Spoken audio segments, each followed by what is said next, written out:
Tigers weather day in sunny Central Florida as we continue with our spring training broadcast schedule here from Orlando.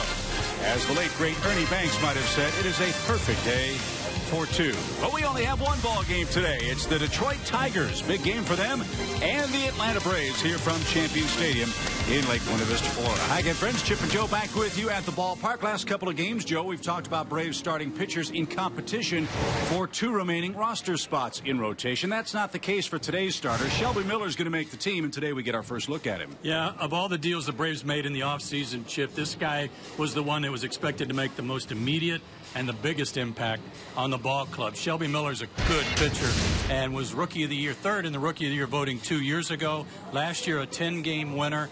He's got a good arm. He's a tough competitor. I got a scouting report from Adam Wainwright about him right after the deal. He said, you're going to love the guy. He goes to the mound every day, every 5th day, ready to bite nails and attack somebody. So the Braves are going to welcome him in the middle of the rotation, but he's a top-of-the-rotation type talent. That's a treat for Atlanta fans. We'll see Shelby Miller today. We'll also see Jason Grilli and Craig Kimbrell take the mound. It's the Braves. It's the Tigers. Beautiful day for baseball. Starting lineup, some more coming your way right after this.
Into the future, delivering the latest in cutting-edge communications and entertainment services at the new SunTrust Park. With the highest capacity network delivering multi-gigabit data speeds to residents, businesses, and sports fans alike, Xfinity is the future of awesome. Big crowd in Orlando today for the Braves and the Detroit Tigers. Big game for Detroit, too, Joe. They've got one of their big bats making his debut this spring, and that's Victor Martinez coming off knee surgery. Man, he had an unbelievable year offensively for this offensive-laden Detroit Tiger ball club. Yeah, he gets a start today here, and Miguel Cabrera is getting his first start of the spring over in Lakeland in another game for the Tigers. So a challenge for Shelby Miller, the Braves starters, making his 4th appearance of the spring. His Braves debut came against the Tigers. It didn't go well. However, his last 2 outings, have been much better. I would assume, Joe, much more comfortable pitching in this Braves organization now. Absolutely. His last 7 innings over a couple of outings, he's given up just 6 hits and 1 run, struck out 5, but his last outing, he went 4 shutout innings, and he's kind of rounding into form, let's say, and getting more comfortable in his Braves uniform. He's 24 years old, 6'3", 195 out of Brownwood, Texas. Throws hard. He's got a good slider, curveball, and changeup. But one of the things that really has made a difference for him was the work he put in at the end of last season. He had a real good second half by really utilizing a 2-seam fastball that helped get some good movement down and away from lefties. We'll see if that's in effect for Miller today as Ian Kinsler of the Tigers steps in. He's their second baseman and leadoff man today. Kinsler, another good spring, a couple of homers, hitting .400. Those were his numbers last year. He looks to be ready to go for the Tigers.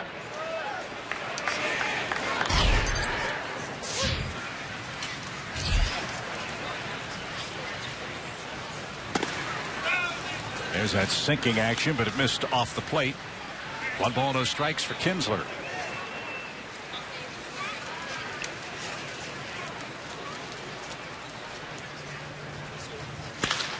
Ripped foul past third. All the talk, Joe, about declining offense in the major leagues. That is not the case when you talk about the Detroit Tigers. No, and think about how they traded away Prince Fielder. You know, they had him at first base for a year and decided, you know what, we don't need all that offense. We need a second baseman. They get Kinsler over here, and he's a solid offensive player.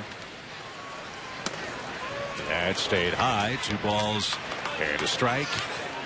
You got Kinsler, you've got Jose Iglesias on deck, then Martinez. Yoenis Cespedes is now a Tiger. Of course, Miguel Cabrera.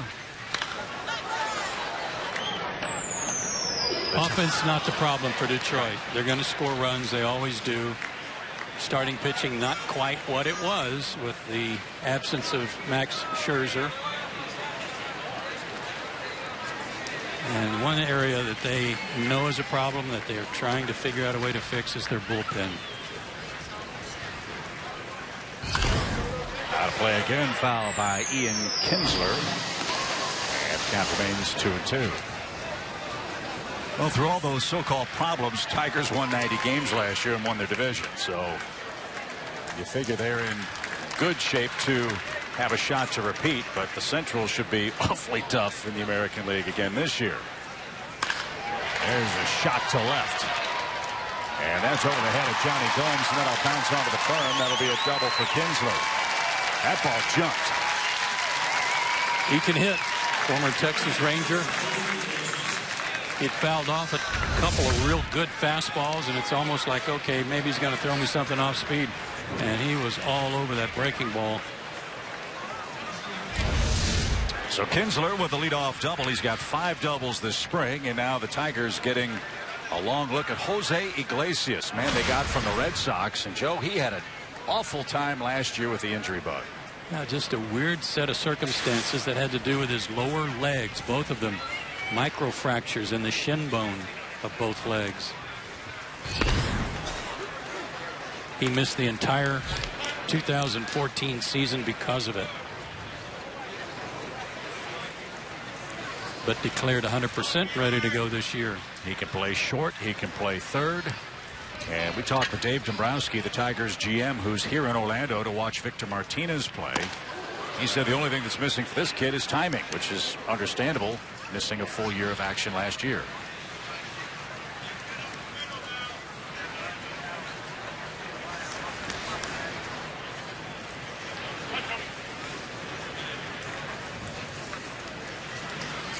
Two balls, no strikes to Iglesias. Kinsler is hit safely in 7 of 8. He stands at second. And that went right there for a strike. Andy Fletcher, the home plate umpire today.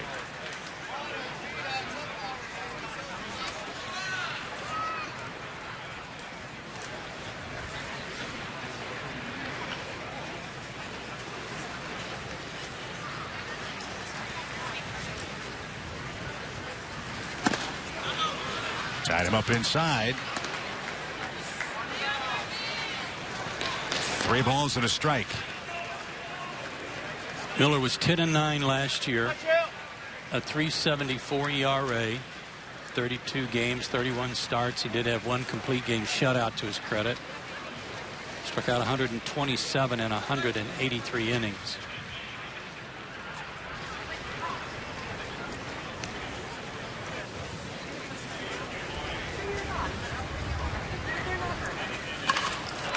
Punted back to the mound. Miller throws to third, and Kinsler's out. So a bunt right back to Shelby Miller, and Kinsler makes the first out at third base. There's a break. Yeah, A.J. Brzezinski, I believe, was the guy yelling 3-3, 3-3 right away. And you see the quick spin around by Shelby Miller, and a really good throw in the bag.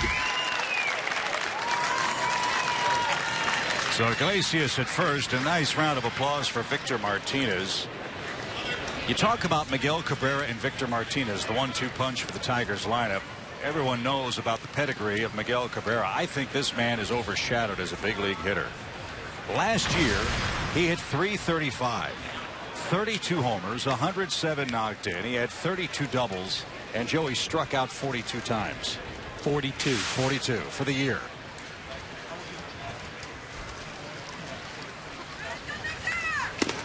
And he has said his knee feels great. Victor lives here in the Orlando area in the offseason. But everybody in Tiger Country was obviously very concerned about the availability of Victor Martinez for the opening bell. Yeah, he heard it working out before coming to camp, and they had to repair the meniscus. So that's why he's just getting started today. Runner goes. Brzezinski's throw is off target. Iglesias with a stolen base. Second of the spring for him. He got a good jump. So they get that runner back into scoring position.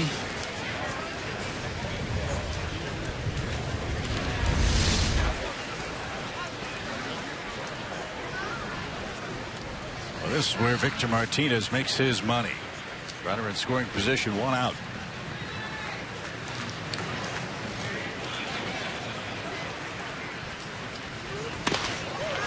Think about it. How many RBIs? 107? 103. 103? Yeah. Now, granted, he's going to drive in Miguel Cabrera quite a bit, but think about how many base runners all of a sudden are not out there because Cabrera drove him in, and he usually bats behind Cabrera. Yeah, 32 of them were himself. Yes, right. but still, yeah, I mean, that's pick your poison when you play the Tigers. Those two guys in the order. 1-2. And he was late with the 94-mile-an-hour fastball. Strikeout number one for Miller. And line of heat from Shelby. I guess the guy you just said is tough to fan. Good fastball. Ran away. Probably a two-seamer that he was trying to get some movement on. The other part of that equation for both Victor Martinez and Miguel Cabrera, they're not exactly playing in a bandbox, are they? No. Big ballpark, especially in right center and center. So 2 outs for Tyler Collins. He's the Tigers left fielder out of Baylor. 6th round pick 4 years ago. And he takes a ball outside. 1 ball, no strikes. Homer, 7 RBIs for Collins this spring.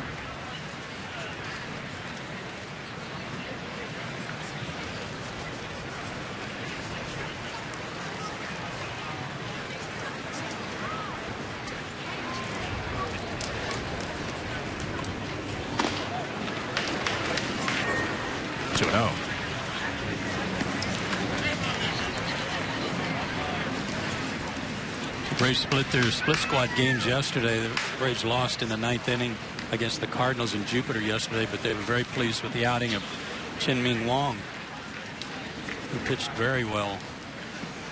He gave up 3 hits in 4 2/3 innings. And how about Jace Peterson? A couple of hits against Wainwright yesterday. Yeah. Jace not playing today because somebody stepped on his right hand the other day when he's playing second and broke part of the pinky fingernail. So they cleaned that up today, and it's all taped up, so I doubt that we'll see him. He said he'd be ready to go tomorrow. Out of play, 2 balls, 2 strikes here in Orlando yesterday. If you watched our broadcast, and shame on you if you didn't. Yeah. Eric Stoltz pitched and pitched well over his 5 innings. So the last 2 days, Wandy Rodriguez, Stoltz, and Chien-Ming Wang all pitched very well. And those 3 men vying for 2 spots at the back end of the Braves rotation. A little low. Full count to Collins. With Iglesias at second base, 2 outs here in the first.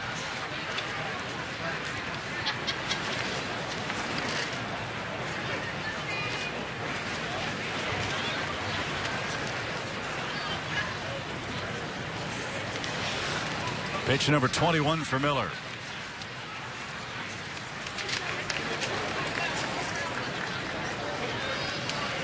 And it was a good one. Collins down on strikes. Miller pitches around a leadoff double. The Braves come a-calling in the bottom of our first.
The first inning, here's how Freddy Gonzalez lines up his Braves today against the Tigers. Yuri Perez leads off. Callaspo, Kelly Johnson starting at first base. Johnny Gomes, A.J. Przinsky back in harness behind the plate. Todd Cunningham still in the running for an outfield job. Siriaco, Phil Gosselin, and Shelby Miller. The Tigers are using the DH for Victor Martinez. The Braves are having their pitchers hit in today's game. And Kyle Lobstein is the pitching opponent. Kyle Lobstein, a guy who made a few starts for the Tigers at the end of last season when they desperately needed somebody to step in and give him some innings, and he did, and pitched pretty well. Made 6 starts for him out of Flagstaff, Arizona, originally in the Tampa Bay organization, but a tall, lanky guy who relies on some finesse. He's got a good cutter, slider, changeup, and a curveball that he says he's still kind of working on. Fastball is pretty much in the 87 to 90 range. That's where that first pitch was. And it was a strike to Yuri Perez, who's at 290 on the spring. Yuri's in right for Atlanta today. And another strike. Lots of jobs still available on this Braves ball club with about 2 weeks to go.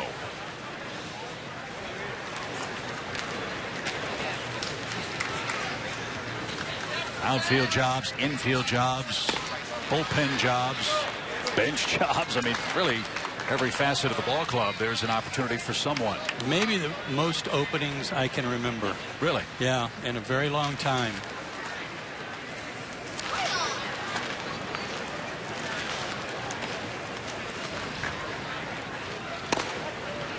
Strike 3 inside corner. Lobstein in and out, up and down him to death, and at it back. Good pitch. Worked him away, and then ran one inside. Good pitch. He's vying for a spot in the rotation for the Tigers. Instead of being a bullpen spot starter guy, he could fill a spot for them if he finishes well with into spring training. A strike to Alberto Callaspo. He's knocked in 4 runs on the spring. Well, the Tigers have a pretty good idea who their top 4 will be. David Price will be the opening day starter. Will not be Justin Verlander, who I think deserves a huge tip of the cap. When that decision was announced, he said, I didn't earn it. The kind of year that Verlander had last year. Then you've got Braves nemesis Anibal Sanchez and Alfredo Simon. Those are the top 4 for the Tigers. Pretty salty. It is, even with the absence of Max Scherzer, who, as we know now, is a Washington National. So maybe Lobstein will be their 5th guy. He's had a good spring, pitching well so far today. And a shot toward Iglesias. Handles that chance easily for the 2nd out. Busy broadcast as always during the spring. There's one of the newest members of Freddie Gonzalez's staff. Cole Porter is the Braves' new 3rd base coach. And he is wearing a microphone today, so we'll get some sounds of the game from Bo Porter, whom we hope will be busy against Detroit today. Yeah, we hope all of his conversations are not with the umpire or the 3rd baseman. Maybe they get a teammate or 2 over there. Callaspo and Kelly Johnson, who's up there now batting back-to-back today, they have both really had a good week. Since we've been here, they're both swinging the bat a lot better. If you were with us yesterday, you saw Kelly nail one to deep left center. Good sign for him when he's driving the ball that way.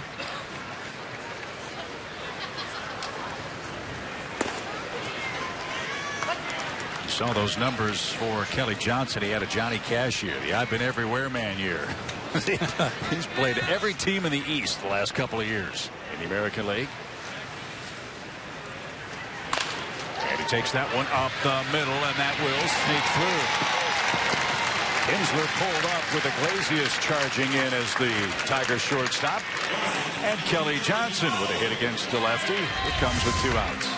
The old adage of a seeing eye hit, you pretty much know what that is. But when the shortstop and 2nd baseman look up because they don't want to bump heads, you know that was perfectly placed. So Kelly's good week continues here in the 1st. Johnny Gomes, the batter. Johnny at 147 for the spring, 6 driven in. 2 of them came yesterday.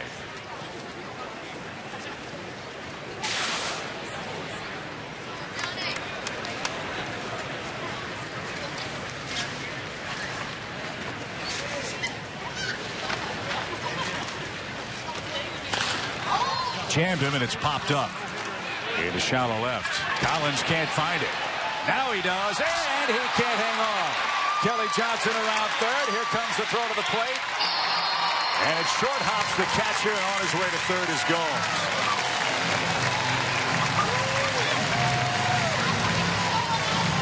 He lost it, he found it, and then Collins couldn't hang on, and the Braves score the 1st run of the game.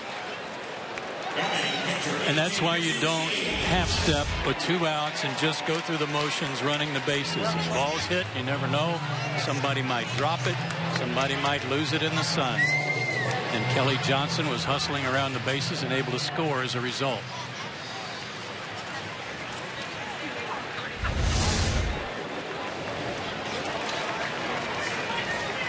How in the world does a guy from Baylor lose a fly ball in the sun? But he did. And Gomes gets an RBI. It's 1-0 for A.J. Pierzynski. Well, he's been an Iron Man behind the plate the last couple days, hasn't he? You ever been to Waco? No. Yeah, he has. He's played a lot of innings. Christian Bethancourt's had a flu bug, a fever the last couple of days. And he's been out of action as a result. So A.J. back in harness today.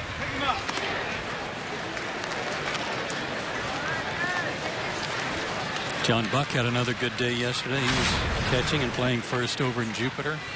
Continues to swing the bat well. Foul at first. And 0-2.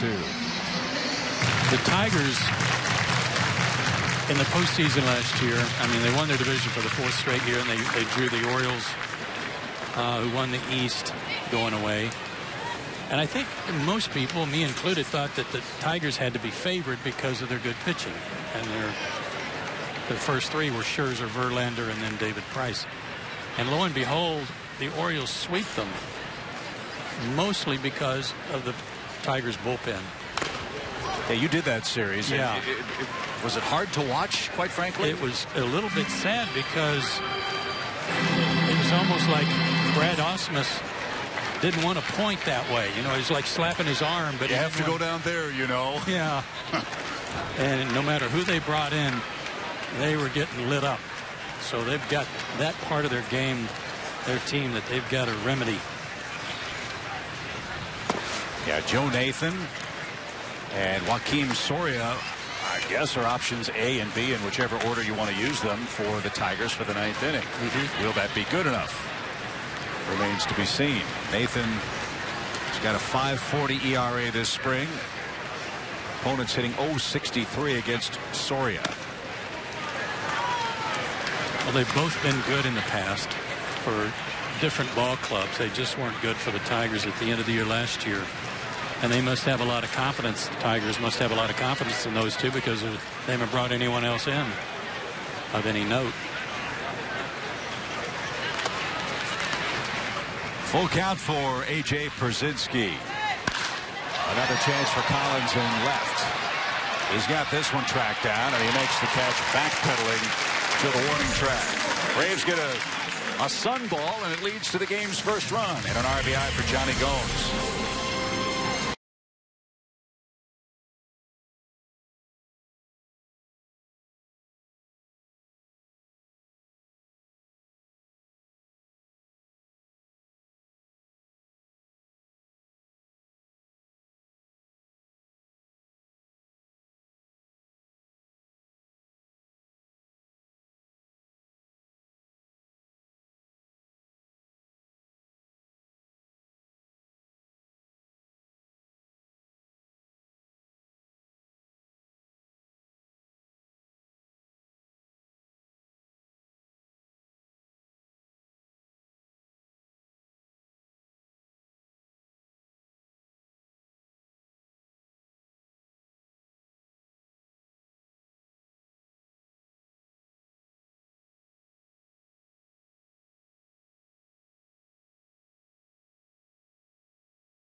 And there's a sight for sore eyes Braves fans. That's Nick Markakis in the cage.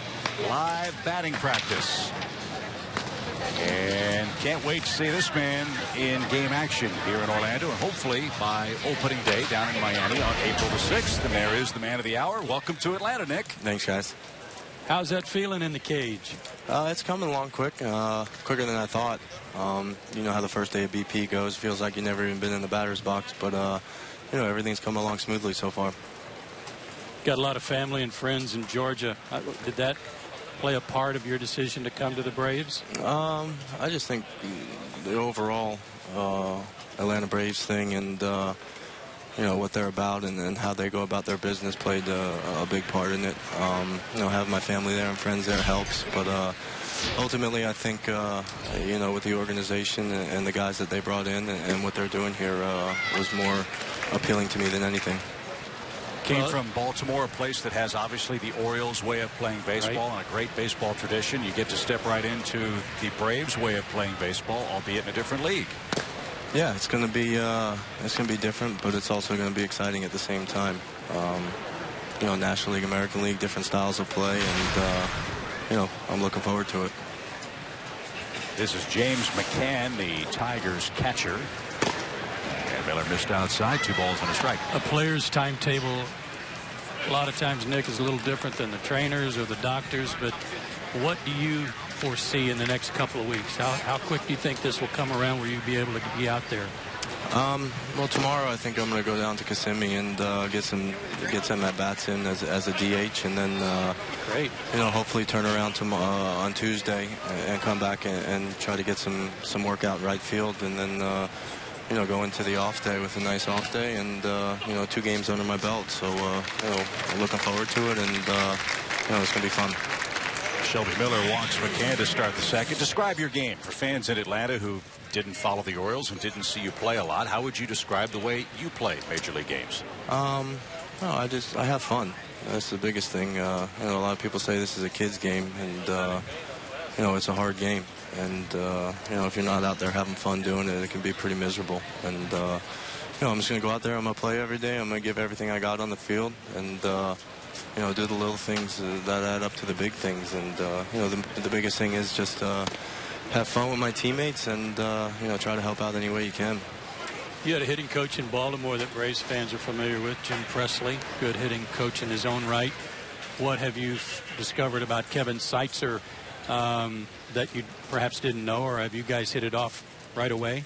Oh, he's great. Every hitting coach has their own styles and their own way of teaching, and I think the biggest thing with Seitzer, he understands it. He's a positive influence.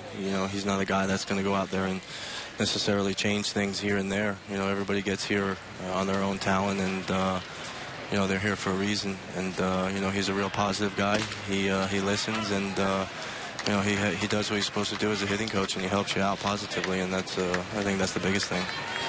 Nick, a lot has been made about the Braves clubhouse culture. This is a team that has a lot of young players that do have some Major League seasons under their belts.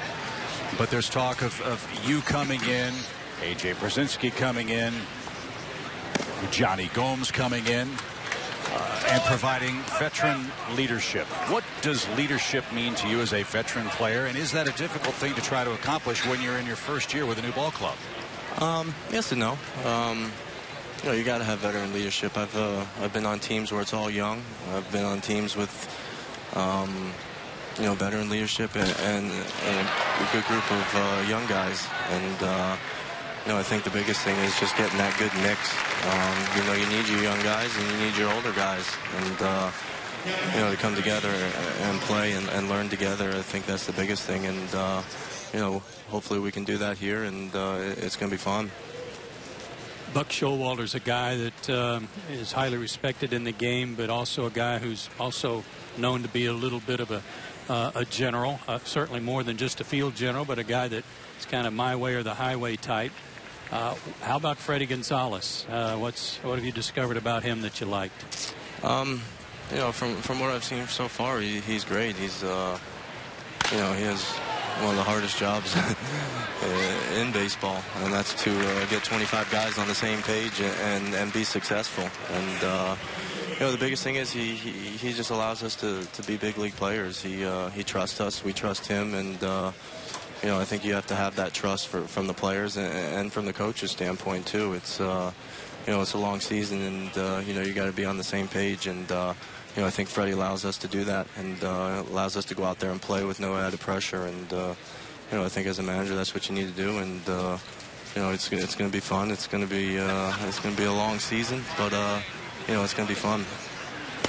Andrew Romine takes strike. We asked Johnny Gomes this question earlier in the week. Freddie Freeman, when he's in a jovial mood, he likes to hug his teammates. Has he approached you for your first spring training hug yet? And if so, what was your reaction?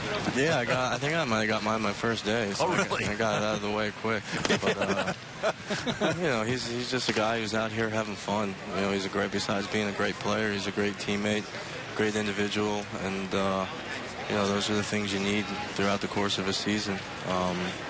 Those are the type of players you want on your team, and just from watching him and from on the other side, it's fun to watch. Well, Nick, we're thrilled to death that you're here with us in Atlanta. Happy that you'll be in action tomorrow down in Kissimmee. Good luck in the DH role. Let's get ready for opening day, and we'll see you down in Miami. All right, thanks, guys. All right, Nick. Markakis, Shelby Miller, a scoreless second. He leads by a run.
Today he already has been.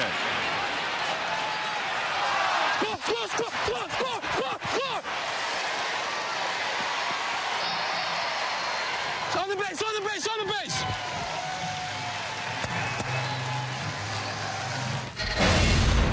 So our thanks to Bo Porter wearing the mic on the field today. He's our Sounds of the Game feature here in Orlando. And that run is the first and only run we've seen so far here in the second inning against the Tigers.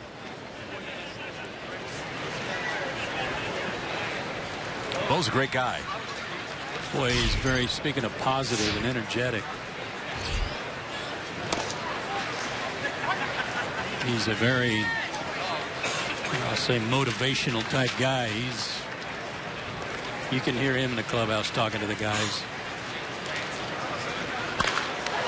Right off the pitcher's backside, and on the deflection, Kinsler can't make the play. Todd Cunningham will reach. Let's check on Lobstein. That hit him flush. Todd Cunningham has a lot of people talking about him in camp now. Not that they weren't before, but in recent days, it's kind of like he's grown on everyone because he does everything right. He plays the outfield in the right way. He throws to the right bases. He might be defensively the best outfielder on the ball club right now, not including Nick Markakis. And he's making contact and putting the ball in play and getting some hits. And it's not wasted on a lot of people, including conversation you were having with Bobby Cox before the game. Bobby Cox was raving about Todd Cunningham before the ball game, and that's one of the real interesting things about spring training. How many times have you seen it in the history of this game? A kid will come in and have a tremendous first 2 weeks, and then when the games start to get a little more important, the play slips and you never hear from him again. Or they start quietly and then just slowly build and gain momentum and steam and earn themselves a job. Maybe that's what's happening for Todd Cunningham here. And as we said, there is at least a couple of openings on this Braves roster in the outfield as it stands right now. And he's a switch hitter. He's got a good lead at first for Pedro Siriaco. And Lobstein a strike. Well, you know Gomes is going to make the team. You figure Markakis, if he's going to DH tomorrow, he should have enough time to get ready and be good to go on opening day. So that's 2 spots ostensibly in the outfield. Has Eric Young Jr. wrapped up a spot? I would say if he hasn't, it's very close. So that's 3. That means you need 2 more. And Freddie Gonzalez has talked about the possibility of having a super flexible type player, a guy that can play infield and outfield for one of, if not both of those outfield spots. As Cunningham goes, McCann's throw from his knees, and Todd beat the rack. Boy, what a throw. Man, oh man. Because he got a good jump. He went on his first move, good crossover step, and McCann didn't even get to his feet. He threw it from his knees, and he put it right on the money. But the right foot went around the glove, says Joe West. Look at that throw. Yep, good call, Joe. So Cunningham in scoring position, and an even count for Pedro Siriaco. He's got to be in the mix too. Lays down a punt. It's a beauty. There'll be only one play. High throw, and he beat the rack.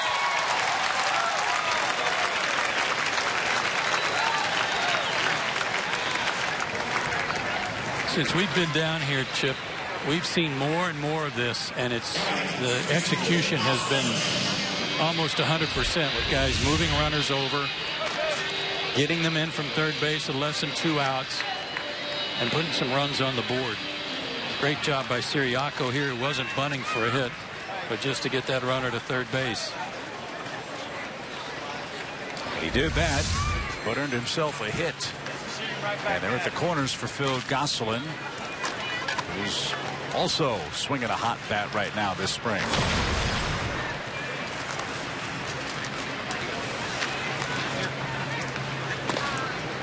If the Braves can carry this type of approach into the season, Chip, I think it's going to be a lot of fun for us to watch, for the fans to watch. It's just a different brand of baseball, and one that's exciting and hopefully successful. Well, if you look back to last season, if memory serves, I think you and Rich Waltz were talking about this the other night. The two teams in baseball that hit the fewest home runs were the teams that ended up in the World Series. And I'm not saying the Braves are going to do what the Giants and Royals did last year, but it's certainly possible. Shows there's a different way to win instead of sitting back waiting for 3-run homers every night. One ball, those strikes for Gosselin, and he takes outside. And this is one of those situations, nobody out, first and third, infield's playing for 2. So even if you hit into a double play, you get the run in. So that's what Phil, I'm sure, has on his mind. He's got the count in his favor. He might be thinking about the hole on the right side. But just try to hit the ball on the ground somewhere, get that runner in. Good pitch at the knees, 2-1.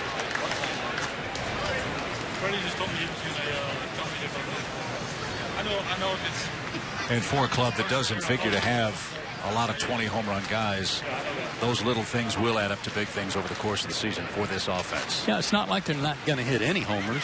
They are. But they're not going to be among the league leaders you wouldn't expect.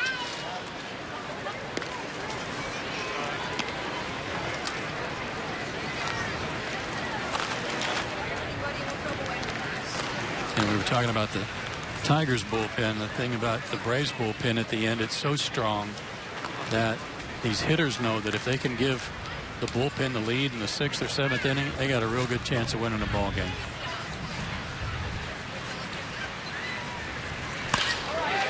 A flare to center. Caught. There's the tag. Here comes the throw. It's up the first base line. McCann will fire to second. It short hops Iglesias, and all hands are safe. Gosselin makes contact, and on the bad throw from Anthony Gose, Siriaco moves up to second base, and it's a 2-0 Atlanta game. Put pressure on the defense. With the runner tagging to score from third base, Gose unleashes a bad throw, overthrows the cutoff man, so the Braves took advantage. And while maybe a good throw from the catcher gets him, it wasn't a good throw. It just pressure on the defense to make the right play by being aggressive on the base paths. Well done. And now Miller has a chance to get Siriaco into scoring position. I think at times we would agree that. Where's the pitch? The Braves pitching staff as a whole was not a very good bunting staff last year. Would you agree with that? Oh, absolutely. Bordered on awful. They're going to have to be better. I mean, this year. Yeah, and this might, in a normal regular season game, they might let him swing away. No reason to need to bunt him to third, but this is good practice.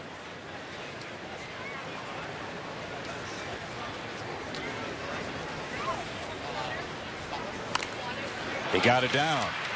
And McCann will make the peg to first. All right, good work, Shelby Miller. You give up the out, but that's a game situation for the pitcher. Yeah, it's just good practice.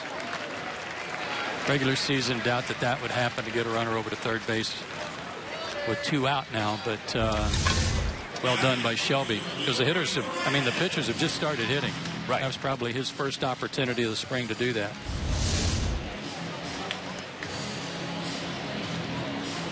So runner at third, 2 outs for Yuri Perez. He struck out looking to start the game. RBIs today for Gomes and Gosselin.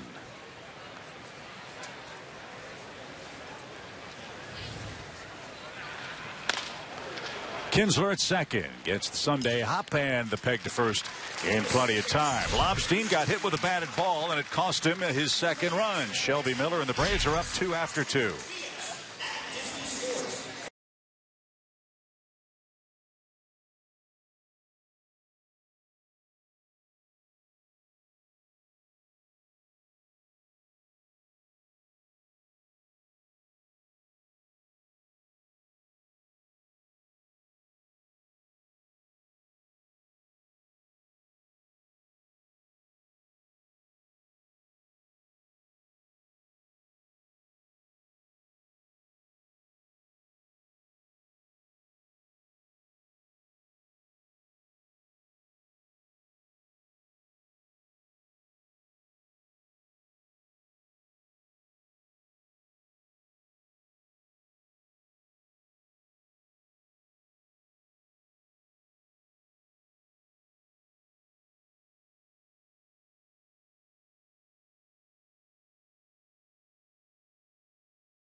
is presented by the Yellowwood brand. Joe and Chip with you from Disney. Want to welcome our friends watching from Detroit today. This game is being carried on the Tigers Regional Sports Network. And for you fans in Motor City, let's update you on who's in defensively for Atlanta. Johnny Combs, Todd Cunningham, Yuri Perez in the outfield, Cayespo, Siriaco, Gosselin, and Kelly Johnson around the infield. And A.J. Przinsky, they know all about him in Detroit.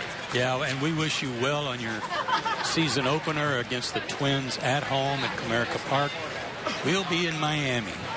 So take that. So we wish you well. Yes, go get them. We hope you have a good day. Anthony Ghost down the left field line. That's going to get to the fence.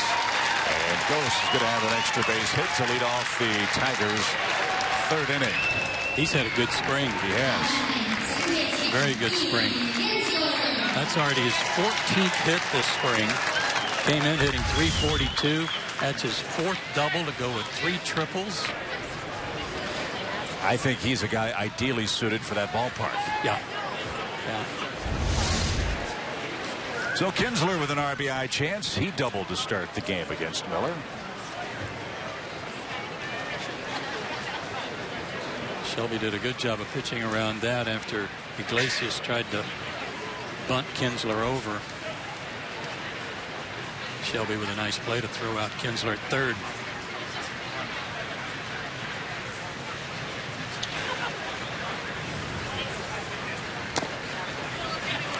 And that's in the dirt. 1 ball, no strikes for Kinsler. We won't see the Tigers this year in regular season play. The Braves interleague opponents will come from the American League East. But I have a great deal of respect and admiration for Mike Ilitch, the Tigers owner, Dave Dombrowski, one of the really good guys in the game. I hope they have another terrific year this year. I think it's going to be tougher in the American League Central, but you can't pick against these guys. No, I'm sorry, we're not going back to Detroit. Love Comerica Park. And those fans, boy, they pack that place. Well, they should. I mean, they've had a great product to enjoy. And kind of nice going to the ballpark knowing your team's going to score 9 runs that day. Yeah, right. 1 ball, 1 strike. But a Hall of Fame player in Miguel Cabrera. And Victor Martinez, magnificent year last year. And there are folks who think the Tigers will be just as powerful even though they've lost Rick Porcello, Torrey Hunter, and Max Scherzer in the offseason. What does that tell you? That bottom line, that average on base and slugging will carry a lot no matter who's on the mound. 1 ball, 2 strikes for Ian Kinsler. And he pokes that one foul. Yeah, if you have a 9-run lead in the 9th inning, who cares who closes? Yeah. I hope Verlander's good too, because he struggled a little bit last year, wasn't quite himself. As durable as he has been the last several years, you know, it looked like maybe he lost a little bit on his fastball. I just hope he's 100% because the game needs him to be right. I, for one, am glad we don't have to see Anibal Sanchez. Remember we saw him in Detroit a couple years ago? Yeah. All he did was strike out 17 Braves in the sleet at Comerica Park. That was not a fun day. Yeah, it seems to me that was right near the end of a road trip, too. We'd already made stops in 2 or 3 other cities, so that just kind of put a capper on it. I think that was the infamous Iditarod road trip. Yes, it was. The all northern cities in early April road trip. It was just brutal cold weather. I'm just trying to find any excuse I can for yeah, our hands Anibal again. Hands were numb. Doing it. Boy, is he a good pitcher, though. As Kinsler ready for his 6th pitch against Miller. Shelby's thrown a good number here in the first couple of innings. Hadn't gotten the leadoff man in any of his first 3 yet.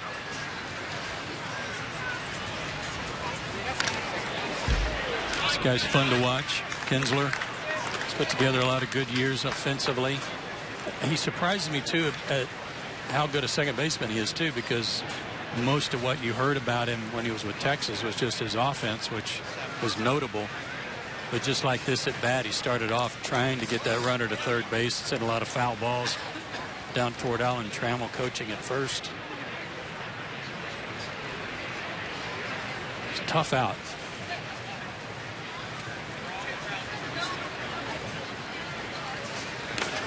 That's in the dirt. Alan Trammell. How in the world's he not in the Hall of Fame? You played against him, didn't you? What a player. He and Lou Whitaker, outstanding defensive double play combo for the Tigers for so many years. If they put combos in, you know, if they put the greatness of those two guys together, it would warrant being in Cooperstown because they were so great.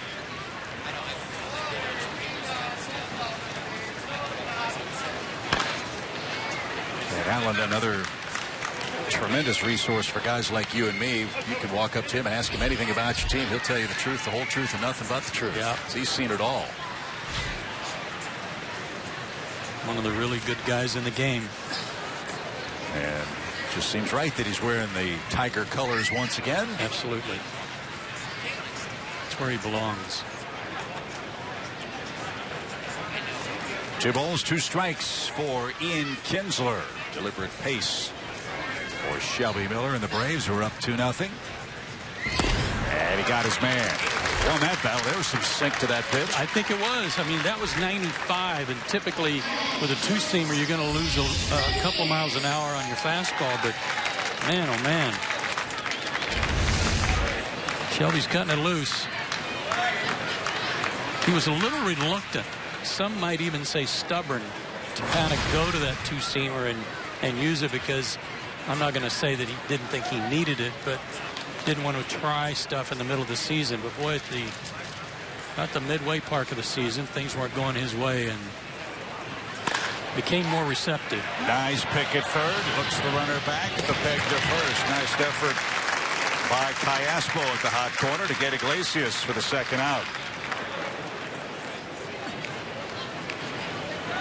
That was a tough pick by the man who I love to say his name, Alberto Callaspo. Played second yesterday. He's playing third today. Kelly Johnson played right field 2 days ago. Played second some yesterday. Now he's at first. We talked about that yesterday. This, in Freddie Gonzalez's mind, might be the most flexible roster he has ever had, potentially in the big leagues. The number of men who can play multiple positions, hit multiple spots in the batting order. In the case of a Todd Cunningham, a guy that can play a couple of outfield positions and switch hit for you. As Victor Martinez gets his second at bat of the spring, he struck out his first time up, and that's big news. As we told you, he struck out just 42 times all year last year in the big leagues. I don't know that I knew that, or I certainly didn't remember it from the postseason series, but in this day and age, that's an amazing stat.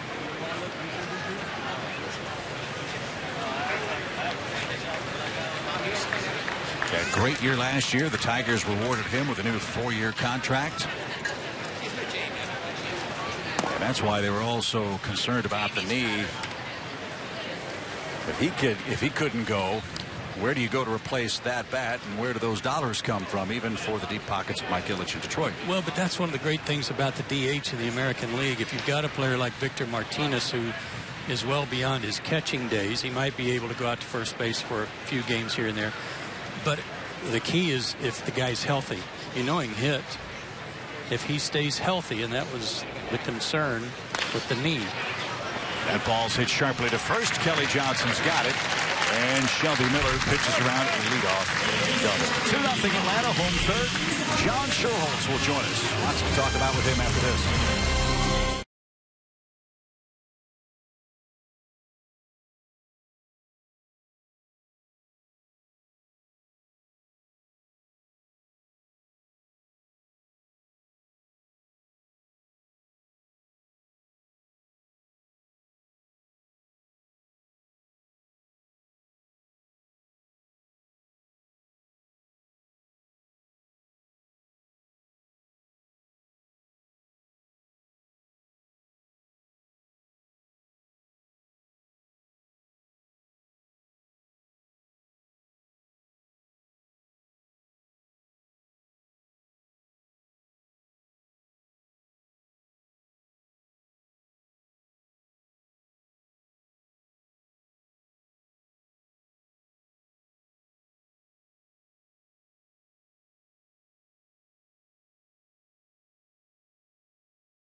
Good job.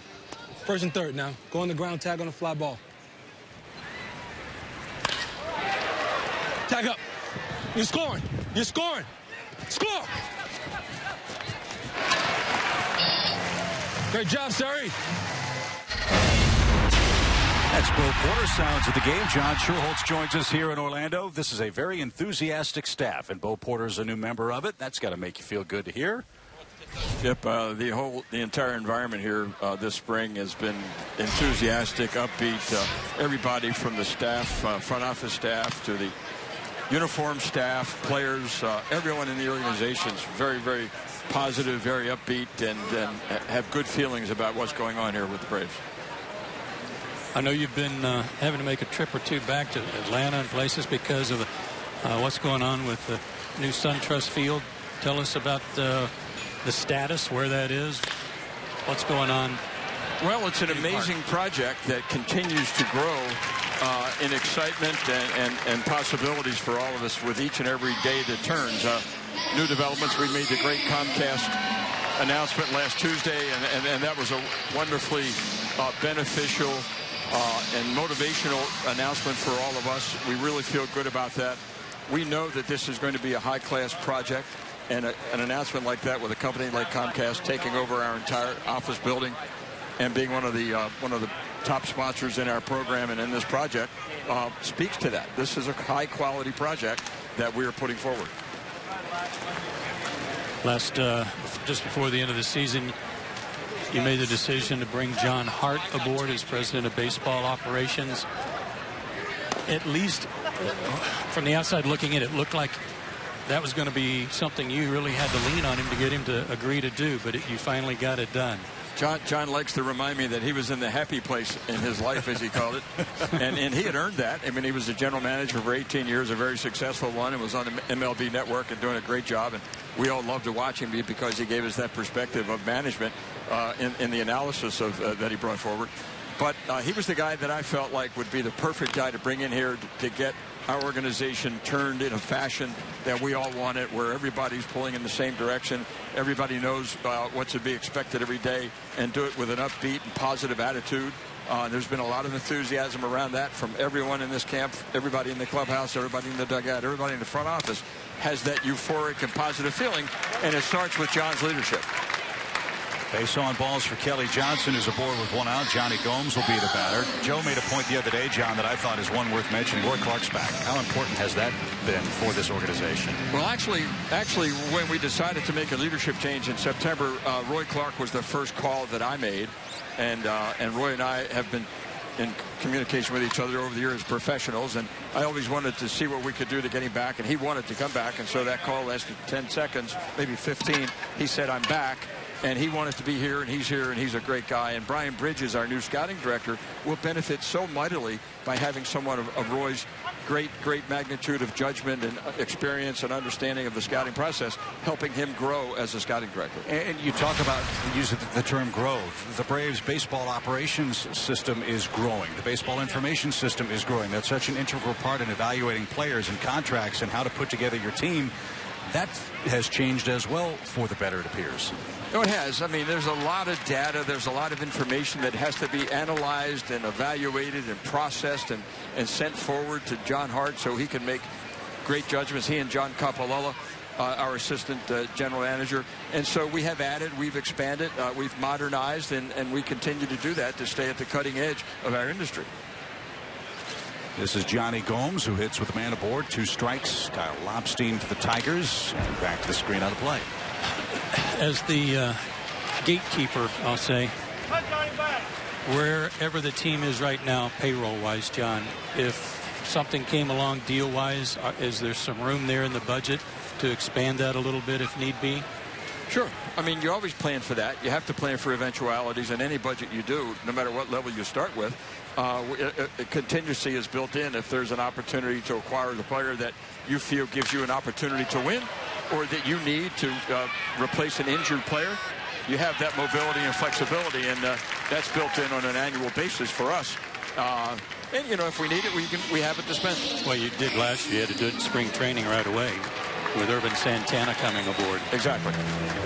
Good. That's a perfect example. We've talked a lot, John, about the change in the clubhouse culture for the ball club. The last two guys that have hit, Johnny Gomes and now A.J. Brzezinski, they have certainly added a different dynamic to the 25-man roster for this team. They have, and so too is Jason Grilli on the pitching side of the roster. These are veteran guys, winners all, with competitive spirits and a will to win and a will to work hard to win.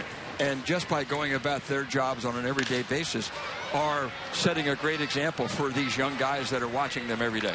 We've got more to talk about. Can you stick around for the half inning? Indeed I can. We need the help. It's 2-0 Atlanta as we head to the fourth inning in Orlando.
Season at the Braves leadoff luncheon Monday, April 13th in the 755 Club at Turner Field. Have lunch with your favorite players, coaches, and executives. Space is limited. Visit Braves.com/leadoff now to reserve your seat. And John, I know that's always one of your favorite dates of the home schedule, the leadoff luncheon, where there's so much excitement surrounding the ball club and everybody gets to meet and greet and talk about it. You're right, Chip. Every year for me it's exciting. It's the start of a new year, start with a new team, a new mix. The fans are as excited or more excited even than we are to present our team. They want to meet them and get familiar with them. And this year, especially with all of the many changes that were made to our roster and to our leadership philosophy and all of that, I think the fans are really going to be excited about that luncheon this year. This is Tyler Collins for the Tigers. And Miller misses downstairs. You and I were talking before the game. This is a very big milestone year for you on a number of fronts, right? You were talking about a set of numbers this season for John Schuerholz personally? Yeah, this is my 75, 50, 25 year. Lord willing, on October the 1st, I'll be 75 years old. I am now in my 50th year as a Major League Baseball executive and my 25th year with the Braves. So that 75, 50, 25 year, my family and I are going to find a way to celebrate it and enjoy it. How about a parade in October down Peachtree Street? That would be the very best way that I could think of. But short of that, we've still got some other plans we've made. Now, we were also talking about 1991 with the Braves. Do you see any parallels between the 2015 Braves and the 1990 to 91 Atlanta organization when you first got here? Well, with respect to the expectations in 1990 for the 1991 Braves, and with respect to the expectations this winter for the 2015 Braves, that is similar. There's not much high expectation either in the industry or in the media or among some of our fans. A lot of our fans are with us come hell or high water, and that's great. That's what we love about our Atlanta Braves fans. But that's similar, and there's an attitude that I sense around the batting cage and in the clubhouse that I sensed in the spring of 1991 when Terry Pendleton, our first base coach now, then a player walked up to me and he whispered in my ear. He said, "John, we're going to have a lot of fun around here this year." And I feel the same is true about this team. They're going to play the game right. They're going to play the game hard. It's going to be an exciting team to watch. It's a different team to watch, and we're going to play baseball with a winning spirit, and I think the fans will really like that. And one guy who's going to be a big part of it is on the mound right now. He's been impressive today, and what a good arm, Shelby Miller. That was one of the first big deal that John Hart and John Coppolella made to put the roster, reconstruct the roster. We traded Jason Hayward, which was very, very difficult for all of us to do, but we had to start building back our starting pitching, and we thought we could get a guy like this and Terrell Jenkins, the second player we got back from the Cardinals, and they have both been stellar so far this spring. That's James McCann, and he skies one toward left. Johnny Gomes will have plenty of room. There's the second out. And as you know, the lifeblood of this organization has always been its farm system. We were also talking about how rapidly John and you have been able to turn over the talent level in the Braves minor league system, going from one of the weakest systems to one of the strongest almost overnight. That's true. And John Hart and John Coppolella and the scouts in our organization and the many people who work side by side to make those decisions deserve an awful lot of credit. Our farm system had not been evaluated very highly, in fact, towards the low end of Major League Baseball. And in rapid fire fashion with 3 big trades, we've replenished that farm system. We're now ranked 5th or 6th in the industry with the acquisition of those young men we got in return for the players we traded. And we're on our way. We've reset as we wanted to. We've got a good foothold to move forward in a very positive and successful manner over the next many years. And one of those guys already has made a mark here in spring training, and Jace Peterson, who everybody loves and is raving about because he's such a solid baseball player. Isn't that a great story, Joe? Jace Peterson was one of several players we acquired from San Diego, and he had played a variety of positions up through the minor leagues and briefly in the major leagues, and we brought him in here. But wow, he came in, took the opportunity by the horns, played almost every game in a row for the first 10 or 12, has shown with his ability he can run, he can defend, he's an aggressive player. He's an old football defensive back, and he's got that kind of attitude about him. And he's really been one of the great highlights of our camp. So already some fruits from some of those deals to get prospects, and he's certainly more than that. He is more than that now. He's really in the battle for a big role in our club. A ball and 2 strikes for Aaron Westlake of the Tigers. Shelby Miller looking for an easy inning. And Westlake skies one out of play. Jose Peraza didn't make the club. He's down in the minor league camp, but everyone still loves his future with this Braves organization. Absolutely. He's a bright star of the future. He was a bit, I'll say, he wasn't overwhelmed. He went about his job. He played hard. He did everything you expect him to do. He's got great skills and great talent and a great future ahead of him. And he's going to be a real impact player for the Atlanta Braves sooner than later. And when he makes his mark here, he's going to be a real exciting player. He can steal 60, 70 bases a year. We worked him out in center field a little bit because he's so athletic and he has that great speed. And that's happened to many, many players who started out as infielders and became outfielders in their major league careers. But he's certainly high on all of our minds in terms of future baseball ability and helping us win championships back here in Atlanta. And to that point, the name Ron Gant comes to mind immediately. I don't think Peraza is going to hit 30 home runs like Ron Gant, but Ronnie could run in his day too. That's right. Ron, an old second baseman, became an outfielder and a real power hitter and run producer for us, and was right in the middle of our great 14-year run for a long, long time. Well, these are certainly different times, but they're exciting times to be a Braves fan, I think. They really are, and I think the fans are going to get excited quickly. If they were here this spring or if they watched our team, they can see how these guys are playing the game, how they're busting their butts every play. Even the guys that come in late in the game and finish off the game, the young guys, the veteran guys, or the guys battling for positions on the club. There's a real spirit of competitiveness and will to win and desire to do what it takes to win games every game they play. That one right back where it came from. Good at bat by Westlake. Right through the legs of Shelby Miller. And he's got a 2-out hit here in the Tiger fourth. I like the attitude and the comments guys have made when anytime somebody brings up the word rebuilding, or rebooting, they're taking it personally. It's like, hey, don't talk about rebuilding to us. We're here to win. We want to win. We think we got a good chance to win. Yeah, and especially the guys who came in, the veterans we brought in, Johnny Gomes and Perzinski, and I mentioned before Jason Grilli. I mean, these guys have been around for a long time.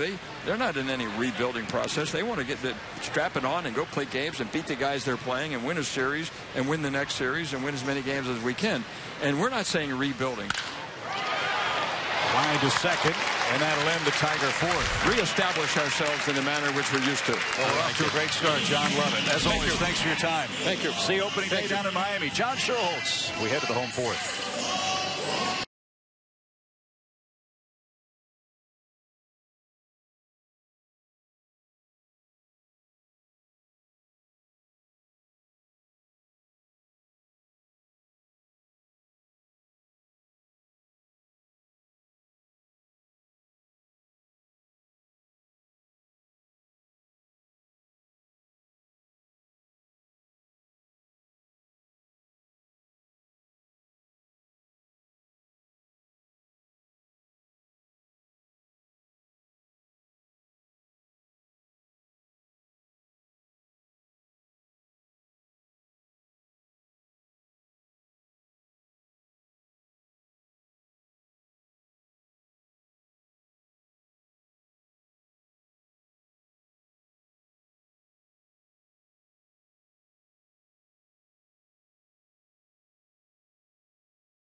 Now to see your Atlanta Braves take on the Mets Friday, April 10th through Sunday, April the 12th. All fans in attendance on Friday and Saturday will get a 2015 magnetic schedule from Georgia Power.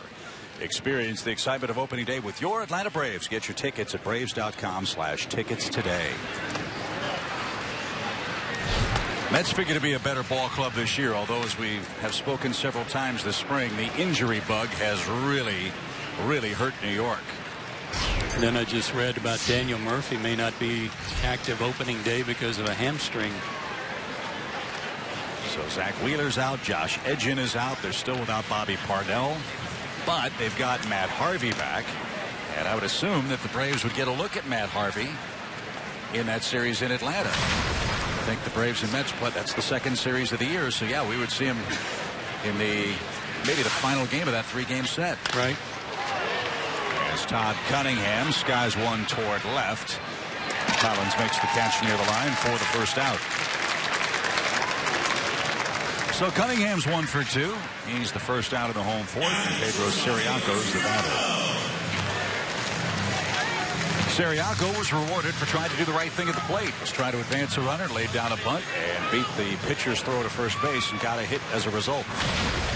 That bunt led to the Braves' second run. Phil Gosselin followed with a sacrifice fly. Yeah, it was Pedro's 11th hit of the spring.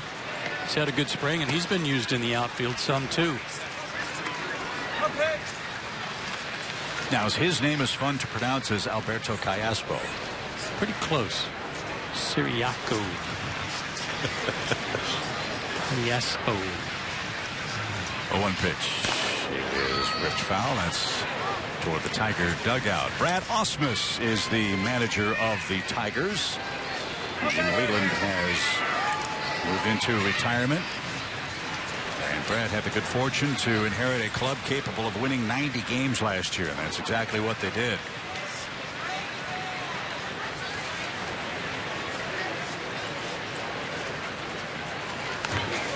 I heard good things from the players about Brad because it's a tough spot when you're hired to move into a job where you're expected to win. Hey, this is a good ball club. Don't mess it up. That type of thing. But the players that I talked to at the end of last season all said he had done a great job, and they really liked him. Fly ball down the right field line, curling toward the seats, and that is going to be caught by the right fielder, Austin Romine. Lost sight of him behind the stands, but he did make a nice play. Well, I would think that Brad Ausmus and Freddie Gonzalez would have a lot to talk about with that. Replacing legendary managers with good ball clubs, and obviously the high expectations and the inevitable comparisons. Yeah. Brad Ausmus played a long time in the big leagues. He caught a lot of pitchers, caught a lot of games, hit a huge home run against the Braves in the postseason that we don't like to remember, but hard to forget. Off of Kyle Farnsworth at Minute Maid Park.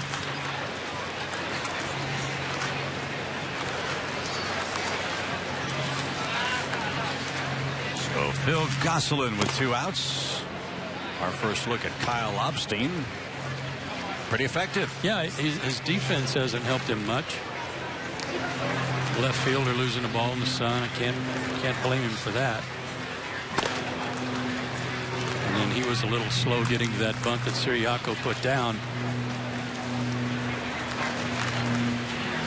He's already pitched his longest outing of the spring so far. His longest was his last outing of 3 innings. He's an out away from pitching 4.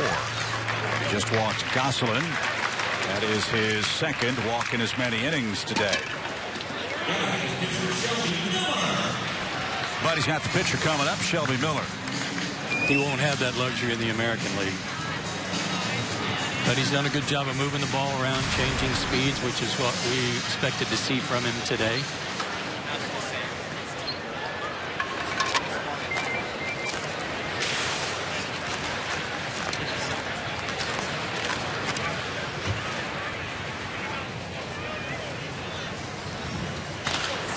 Hey, pretty good cut. And into the bleachers to the right. Strike 1 for Shelby Miller.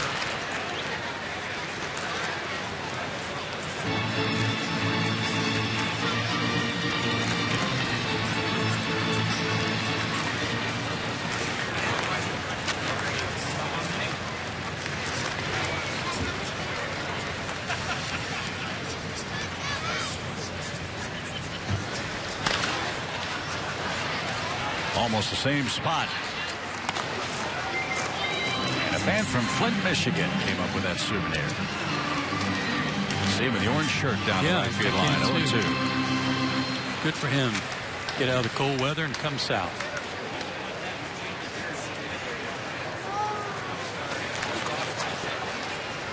Gosselin, good lead. 2-strike pitch. And that was high to Miller. It's 1 ball, 2 strikes.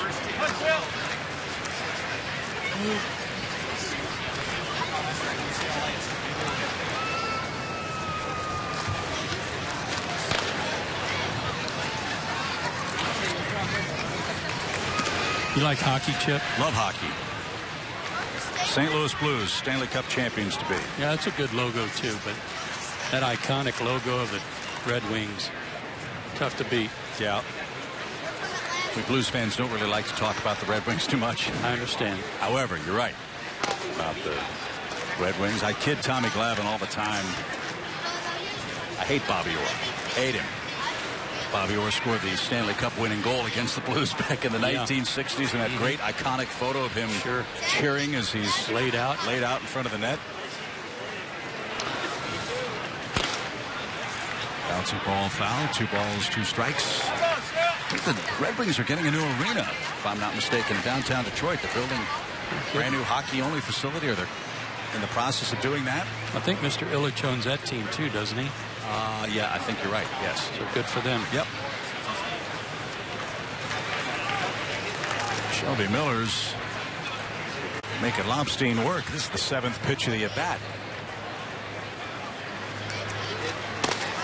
And he took a call, 3rd strike to retire the side. A couple of walks and a couple of strikeouts for Kyle Lobstein of his longest outing of the spring, and the Braves are beating him today 2-0.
and his second look at the Tigers, Joe, has gone a lot better than his first. Helped himself out with that good play. Got some good direction from A.J. Brzezinski. Struck out a tough strikeout guy in Victor Martinez. He's had good stuff, and he's got a streak now working over his last 2 outings of 8 straight shutout innings pitched. Going back to his start against the Red Sox, and that includes 3 walks and 6 strikeouts. Andrew Romine slashes one down the left field line, and he'll have an extra base hit. Big turnaround second. He'll slam on the brakes. Boy, the Tigers have done a nice job today of getting the leadoff man on. That's 4 out of the first 5 innings. The first man is reached against Shelby Miller. And 3 of those were doubles.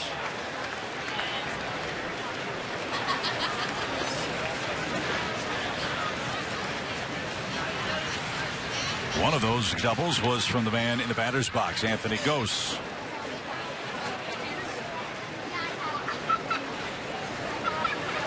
Braves think he'll be bunting, down 2-0. Casbo and Kelly Johnson at third and first creep in a step or 2. They're both on the grass. Let's see what Gose does. No bunt. Strike 1. 93-94 all day.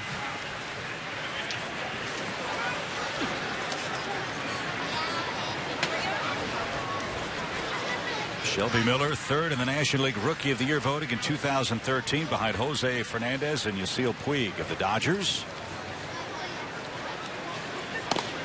Real interesting stat that I saw about him today. He's unbeaten in September. That's impressive. And we all hope the Braves will be playing very meaningful games in September this year. He's 26-18 in his young major league career. Ball at a strike for Gose.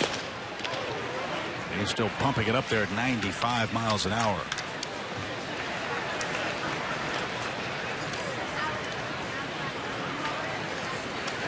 And he's about to throw his 70th pitch.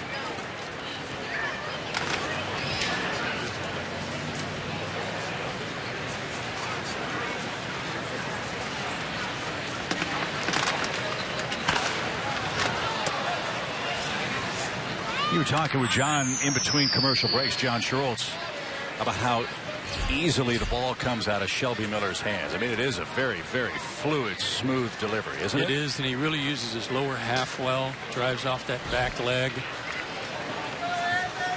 It's like one of those guys that takes a nice, easy golf swing and the ball flies. He's not having to put a whole lot of effort into it. Fouled straight back. Great follow through too, driving straight to the plate. Well, if you contemplate the possibilities for the Braves rotation, I'm assuming Julio Teheran's going to get the ball for the Braves on opening day. You then have Alex Wood with his very quirky, funky, herky-jerky type delivery. I assume you follow that with a Shelby Miller. And the way Wandy Rodriguez has pitched this spring, I would have to think he'd be the lead candidate for either the 4th or 5th spot, but let's just assume he slots into the 4th position in the Braves rotation. You really have 4 unique delivery styles of pitching, 4 different looks for opposing hitters to contemplate in a 3-game series or in a 6-game series. Yeah, and you go right, left, right, left. Right. So that's a nice thing too. Yeah, Wandy's leading spring training, both Arizona and Florida in ERA. And 5 no-hit innings last time out against the Marlins, and he struck out Giancarlo Stanton twice. Goes a fly ball deep right, and that'll be playable for Yuri Perez. He backtracks, makes the grab. Productive out for Gose. Romine will tag up and move to third with 1 out. And now Kinsler's the batter.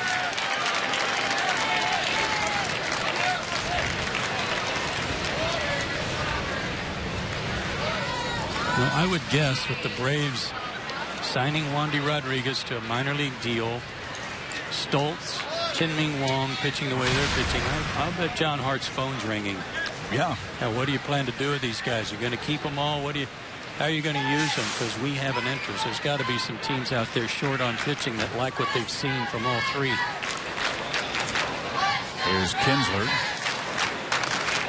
And we haven't even talked about Foltynewicz, who, like Miller and Teheran, throws hard. But of those three, he's got the hardest fastball, the most brisk fastball, I should say. Yeah, from another club standpoint, they know those two guys are not in the equation for them because they're either going to be on the big club or in Gwinnett. But both Banuelos and Foltynewicz pitched well their last time out. I think Foltynewicz pitches again tomorrow. He does. And that'll be against the Astros in Kissimmee as Kinsler drives one to right. Another chance for Perez. Runner will tag at third. Here comes the throw. It's a strong throw, but cut off. And the sacrifice fly plates the first Tigers run. It's now a 2-1 game.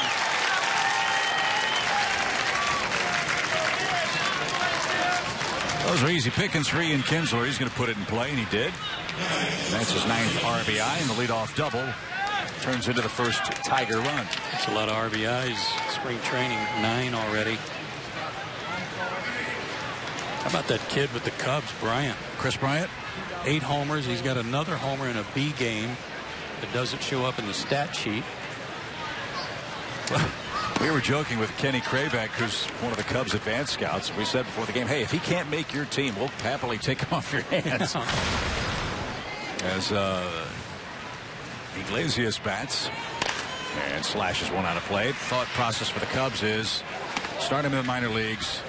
You push back his arbitration clock and get another full year of service before you have to worry about that. Bryant's agent, Scott Boras, is livid. He wants him to make the opening day roster, and you can understand his thinking. Kid's got more homers than anybody else. And has played great for the Cubs.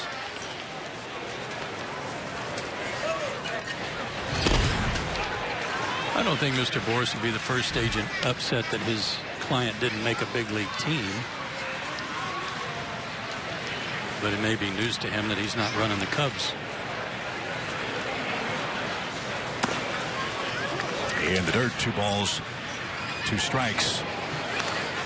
Cubs are going to be awfully tough if everything goes right. Joe Madden, their new manager, John Lester, the top of their rotation. And all those young hitters getting ready to go for the Cubbies.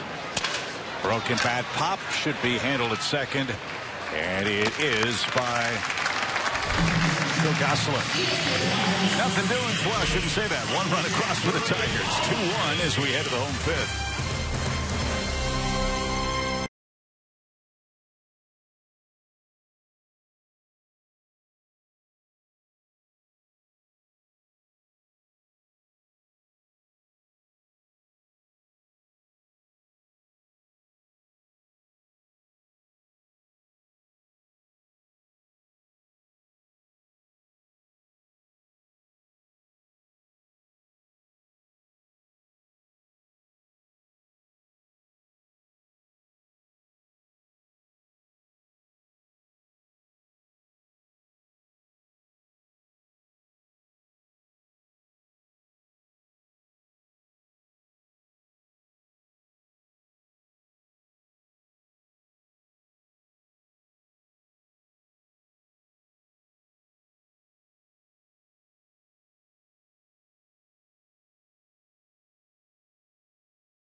Honda Lawn and Garden. 2-1 now. Atlanta has the lead. We head to the bottom of the 5th inning. Here's a thrill. Right at Conyers, Georgia, and Georgia Tech. Buck Farmer is on to pitch for the Tigers. He'll follow Kyle Lobstein, who had 4 innings of 4-hit, 2-run ball. Farmer's out of Rockdale County High School, 3-year captain of the baseball team. He was originally drafted by the Braves in the 46th round in 2009. Didn't sign, went to college instead. Midwest League Pitcher of the Year last year. And named the 3rd best prospect in the Tiger system. Best pitching prospect. Made his big league debut last year, August 13th, against the Pirates. 5 innings, 4 runs, 6 hits, 4 strikeouts.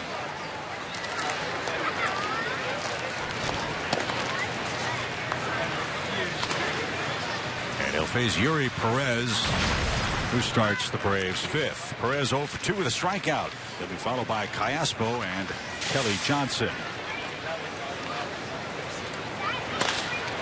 And a line drive the other way, a base hit. So Perez 1 for 3 today. That is Alberto Callaspo. Like Callaspo, Perez in the mix for a job in spring training. A lot of names, a lot of people vying for some of those spots with the injury to Melvin Upton Jr. and, of course, the delayed start for Nick Markakis. That's given everybody more at-bats that had an idea of trying to make this club. And if you missed it, we had Nick on one of our microphones down in the dugout today, and he told us he'll be in the lineup tomorrow as the designated hitter for the Braves when they take on the Houston Astros in Kissimmee. Here's some of those names. Zoyo Almonte came from the Yankees. Cunningham was already in the organization. Kelly Johnson part of the mix. Callaspo with a rocket toward right center field. That gets down. Perez around second. He's on his way to third. The throw into second. And Callaspo's out by 15 feet.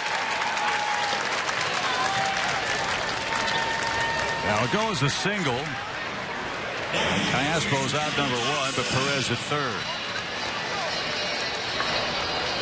Goes a single and maybe a little over-aggressiveness on the part of Callaspo, expecting the throw to go somewhere else, I guess. But again, he continues his good hitting. One of the things about that list for possible candidates as backup outfielders or platoon players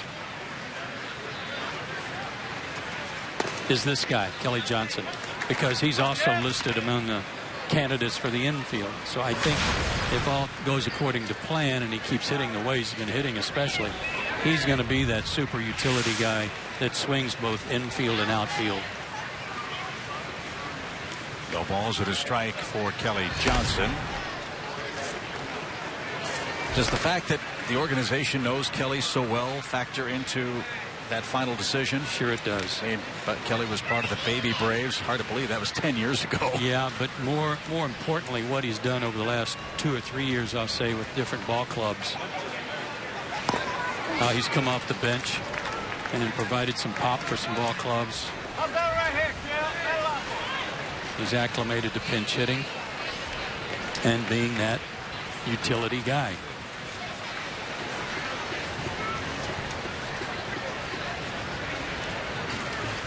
One ball, 2 strikes. Runner at third, infield in for Kelly.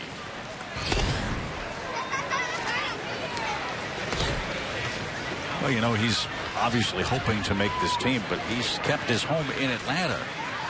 Young children. Would be great for the kids to see dad play as a Brave.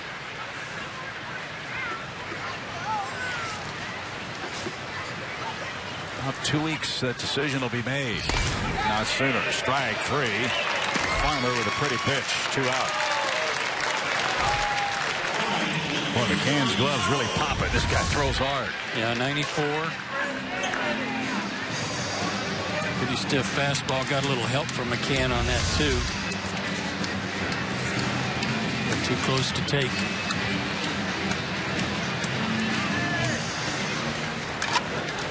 So Johnny Gomes will bat. Gomes with an RBI hit. That's 3 RBIs for Johnny in the last 2 games. That's good to see.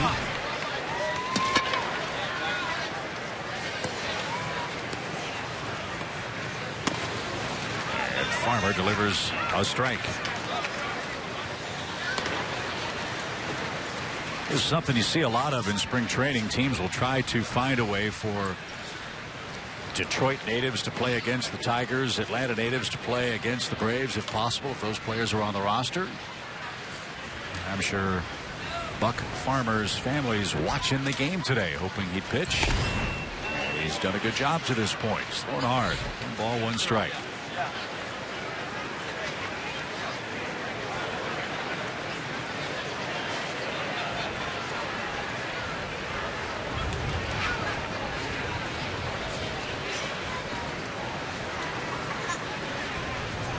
Perez at third with 2 out. And A.J. Pierzynski's waiting next. Well, Buck's got 8 strikeouts in 7 innings so far this spring. That's impressive, but his ERA is a little high because he has been touched for some runs. So you cut down on some base runners and keep adding to the strikeout list. I know he'd like that a lot better.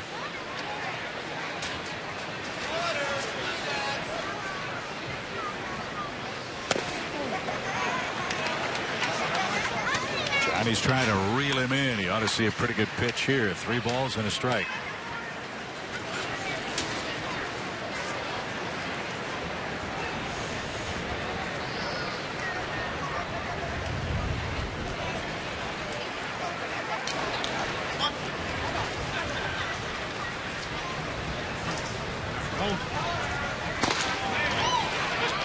Gomes was on his way to first. Instead, it's a full count.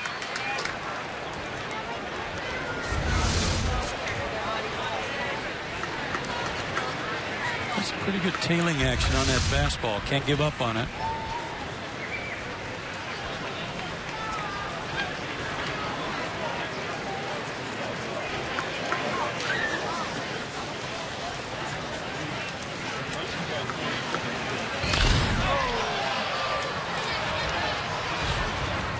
See if anybody can make a play on the berm.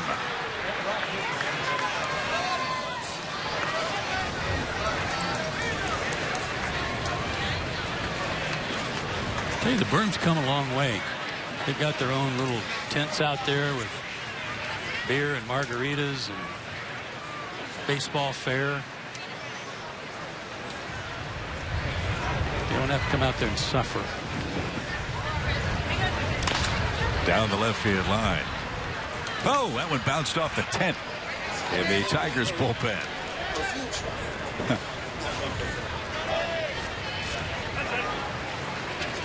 Pitch at bat coming up for Gomes. Yeah, you can tell it's spring training. Pitchers are doing the wind sprints on the warning track after their day's work is done. Lobstein and the Tigers strength coach getting a workout in left. Popped up. And that one curled back onto the field play. Nice play by Jeffrey Marte at third base to retire Gomes and Atlanta. We ended the 6th. Good ball game. 2-1 Braves lead it.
receive multiple ticket options and exclusive benefits customized to meet your unique needs. You'll also get priority seating to SunTrust Park in 2017. Don't miss out on being an A-List member today. Go to Braves.com/A-List or call 404-577-9100. There's our first look at Craig Kimbrel this spring. He has not been in many games. This is only his third appearance in Grapefruit League action. As you look at his numbers from last year, season in which he saved 47 games. Started his big league career with 46, then 42, then 50, and last year 47. But he has pitched in some inter-squad games, some minor league games, so it's not like he's not getting some work in, just not any Grapefruit League action to speak of.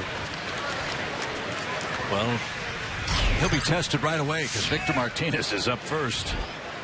And this is Victor Martinez's first action of the spring. He is 0 for 2 with a strikeout. And he chops that one toward first. And Martinez will be retired. On the flip to Kimbrel covering the bag. 1 pitch, 1 out. Great outing again for Shelby Miller. 5 strong innings for him. Didn't give up a run until the 5th. 4 hits. Joe Benson's taken over for Atlanta in left field for Johnny Gomes.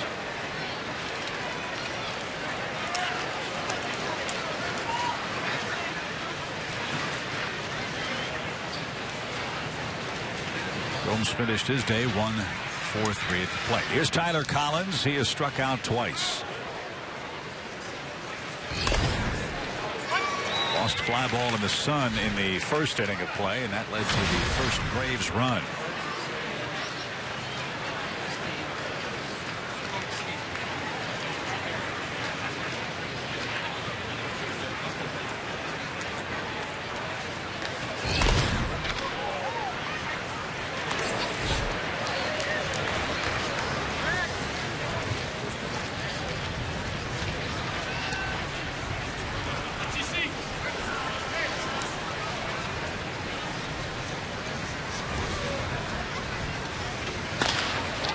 To center. And Todd Cunningham made it look easy. There's out number 2. I'm sure the Tigers are looking at Craig Kimbrel with a great deal of envy. With all the talk we've made earlier in this ball game about their back end of the bullpen question marks. That's the way games are managed now. You worry about the 9th inning first. If you get there, if you've got a guy like Craig Kimbrel, 47 out of 51 times you're going to win the game. The Tigers do not have that luxury, I think, at the moment, nor did they last year, it appears. No, you're exactly right, though. That's such a luxury when you know you've got that guy. Now let me see where I fill in the other spots, because that last guy is always hard to find. A good one like Craig. He has led since entering the league in 2010. He leads the majors in both saves and opportunities. 186 out of 205. 90.7%, 4th best in Major League history. So put a guy like Craig Kimbrel in the Tiger bullpen with that offense. What a juggernaut you'd have. And I'm not saying the Braves can do that, but that's what they are looking for in Detroit. Well, they blew 16 games last year. That was the number.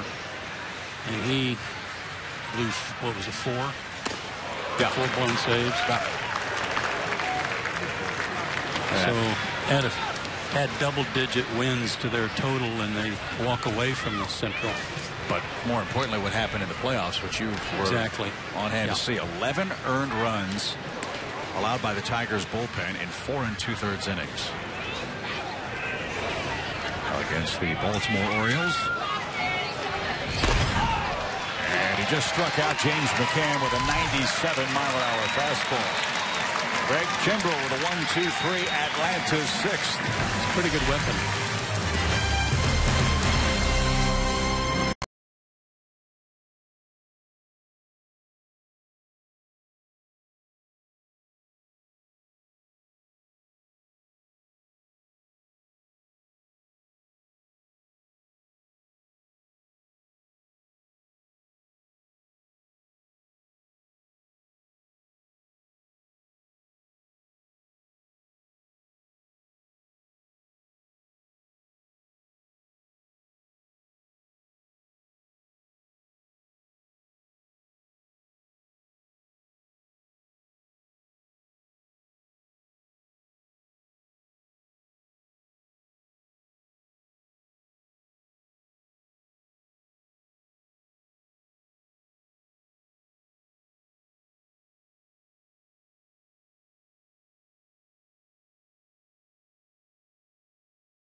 The corner Monday, April 6th. Watch your Atlanta Braves as they start the regular season in Miami against the Marlins. Coverage starts at 3 Eastern on Monday, April 6th, only on Sports South. Shelby Miller started the game today for the Braves. 5 innings of 1-run ball. He's put on the headset down in the dugout. Shelby, thanks for joining us. Progressively better each time out so far for you this spring. Yeah, it feels like it at least.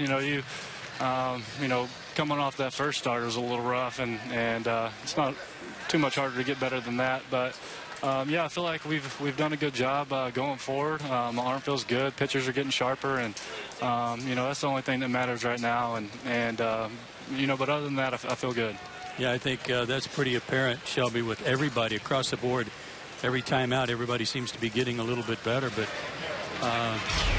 until that run there last inning, you had a real good streak going. Is there anything that you did from the first start to the last two that's a little different other than just settling in?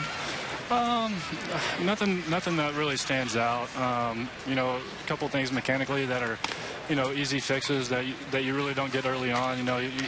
Deeper into spring training you get, the more comfortable you get mechanically, and just working on, the sinker and all my pitches, just trying to get them over for strikes. AJ and called a good game today, and he's a good veteran catcher behind the plate who's going to come out there and let you know what you're doing wrong. And he fixed me a couple times a day, and it's just all about progressing and getting better. Other than that, there's not much difference between me and last year. It's just trying to find ways to become a better pitcher. Well, one of those ways was the two-seamer, but you didn't really start using that till maybe the second half of the season. Is that right? Yeah, about the last 7 starts, couple, like 10 starts at the end of the season, I started mixing it in. AJ was catching me in Philadelphia one day, and we literally went into the bullpen and started throwing the sinker and said if it has any movement, if it's doing anything at all, we're going to try it, and that's what we did. And from there, I've been throwing it, and I think it's going to be a huge pitch for me. Help me a lot, be more efficient, and that's what you want as a starting pitcher. So I'm always trying to find ways to get better and go deeper into games. AJ presents. Boy, AJ. Be pinch run 4 here after a 6th inning single. You make a good point, Shelby. You come to a new organization. Obviously, everything's new, but that's not totally the case for you because AJ was your catcher with the Cardinals last year at times. Yeah, towards the end, when Yachty got hurt, AJ was catching every day for the most part. Him and Cruz were kind of working in and out with each other, but AJ was the main guy, and he came in and did an excellent job. I mean, he helped me, tremendously with, not only, my pitches and stuff like that, but, mentally. He's been around the game he's been in the big leagues for 15 years. It's a veteran that you want to have in the clubhouse, and, he knows a lot of things. So he's a huge help behind the plate and a great leader in the clubhouse. One of the guys that we're proud of in this organization is Roger McDowell, and I'm sure you've grown to like him as you've spent more time with him, and he's one of those guys that's really good at teaching the sinker and probably enhanced it already. Yeah, he's Roger's probably one of the best, if not the best, pitcher coach in the league. Having somebody like that to work with every single day is a huge benefit to us pitchers over here. And I love just listening to the intelligence he has and the game of baseball, how to pitch, and just the way he helps. Todd Cunningham helped us into right center. He's just a huge help. Tell you what, Anthony Ghost has putting an arm to center field, doesn't he? Yeah, he does. But good base running by Jose Constanza to swipe the bag and get to third. With respect to your experience here in camp with the Braves, and you came from a great organization in St. Louis, and I know they bring in some of their old greats for spring training too, but what's that experience been like when you see Steve Avery and Tom Glavine and people like that walking around the clubhouse? Oh, it's amazing. I mean, talking about some of the best players to play the game, and Tom's out there watching our bullpens and having him behind the plate and while we're throwing bullpens is just, you know, you're kind of starstruck for a little bit. He's an amazing pitcher and a great guy to just being around and pick his brain about, you know, how to pitch, just baseball in general. He's a great guy that you try to relate yourself after, and you know, our goal is to get to the Hall of Fame and stuff like that, and that's a guy that's done it, and you know, it's pretty fun to have those kind of guys. Siriaco in the air to center. That's going to be deep enough to score a run. Ghost will put that in his pocket. Costanzo will tag and score. And Shelby, we've talked about this a lot with the Braves this spring.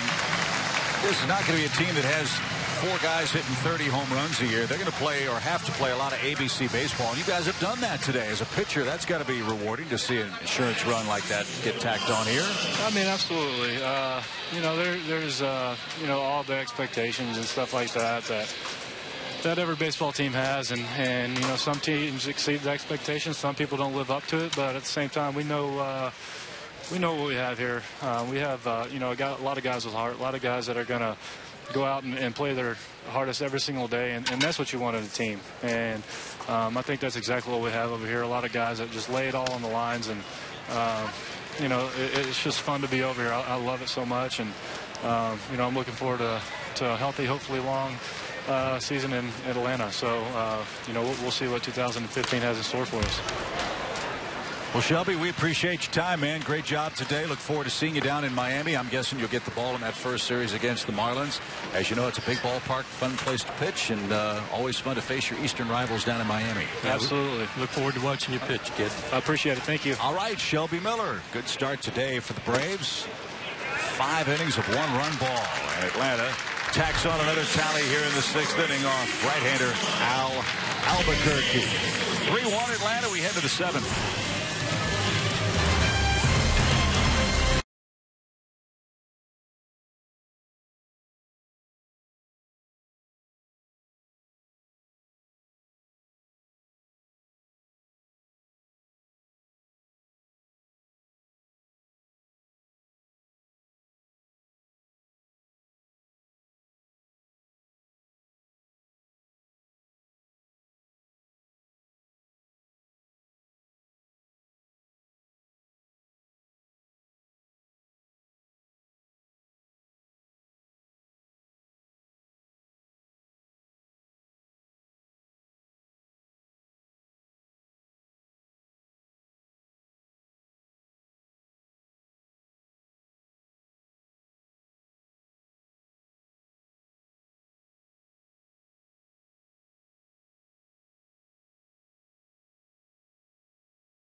Eight-in-one all-purpose Maybe get a good look at this left mover here. that lightens every load.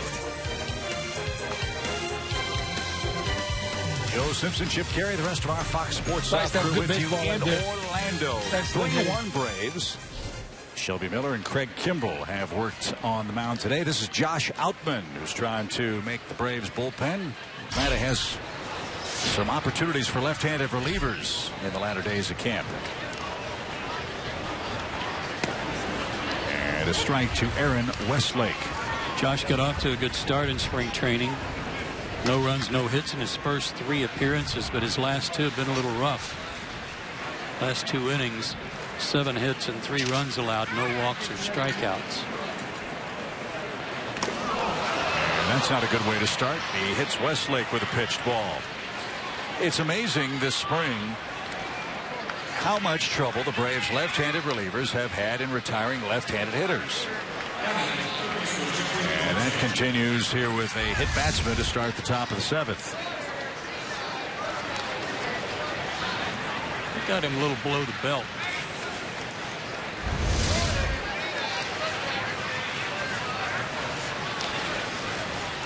Not one, let's say, not easy to shake off.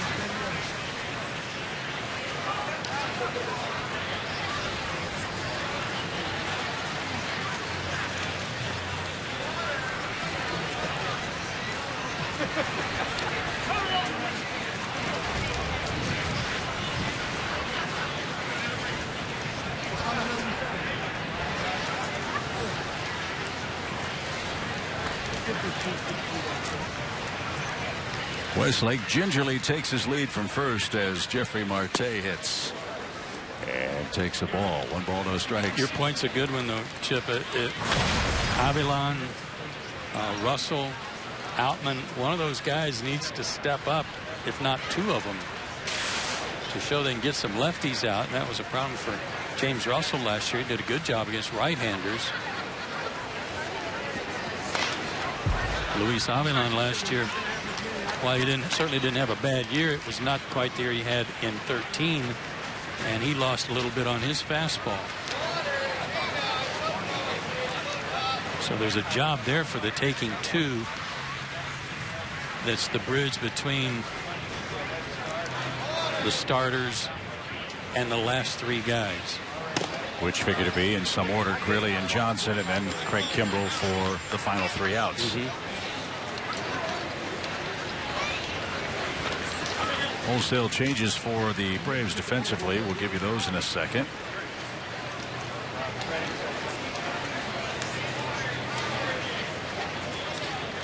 As a 1-2 pitch is fouled at the plate, and on the recoil that got the helmet of Braden Schlehuber, who's the new Atlanta catcher.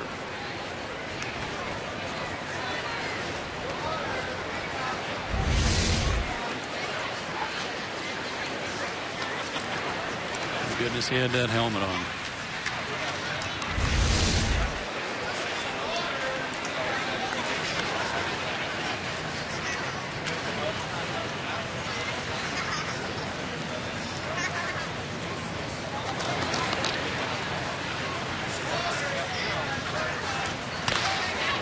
In the air to left, Jose Costanza on his way to the wall, and that one's gone.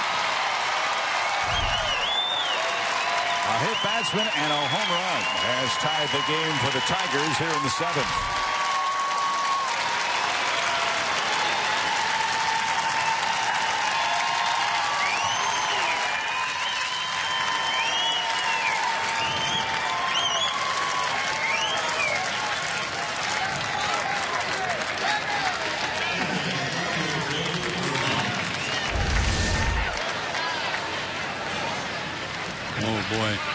Left that one right out over the plate. Great extension by Marte. Good effort by Jose, but out of his reach. So the Tigers have tied the game at 3 here in the 7th. Second homer of the spring for Marte. Andrew Romine, the batter, he's doubled and scored. Bottom part of the order for the Tigers has done most of their damage today. And a chopper to short. Big hop. Siriaco on a close play got him at first for out number 1. So we know who 3 of the Braves relief pitchers will be: Grilli, Johnson, and Kimbrell. But here are the men competing for 2, maybe 3 of those jobs. Yeah, maybe even 4. Yeah, if you carry 12 pitchers, 5 starters, 7 guys in the bullpen. And Weinheim had a real good outing here.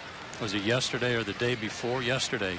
Had a perfect inning, so that was a little better effort from him. Michael Kahn, the same thing. He gave up a base runner, walked a base runner's first batter he faced, and then pitched out of it. But these lefties are not getting it done right now. No. And one makes you wonder if the Braves would consider Manny Banuelos as a relief option. I think their preference is that he would start, but as you said, no one has really stepped up from the left side and taken command of one of those two, maybe three positions in relief yet. As Ghost bounces out for the second out of the seventh inning. And we'll see Kinsler for a fourth time. Well, I was just looking here. Luis Avilan's last 3 outings. It covers 2 2/3 innings, 5 hits, 3 runs, all earned, 1 walk, and no strikeouts. James Russell, his last 2 outings, 3 2/3 innings, and really only that one outing against the Yankees that was pretty bad. Right. And he said, "I've been hit harder, but 6 hits, 6 runs." Daniel Castro was the man who made that play at second base for the Braves. One of our changes. Now Kinsler skies one toward Costanza in left. And that will retire the side. Outman hits the first batter. Then gives up the home run to Jeffrey Marte. And that ties it at 3 as we head to the 7th inning stretch.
Brought to you by The Works Aero Carts.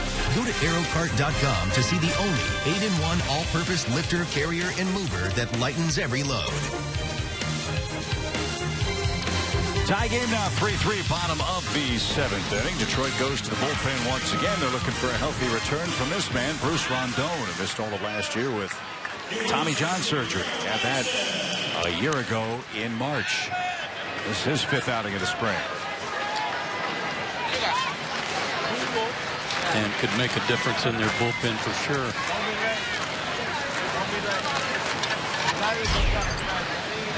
A couple of changes for the Tigers. James Robbins is at first base. Josh Prince is now their second baseman.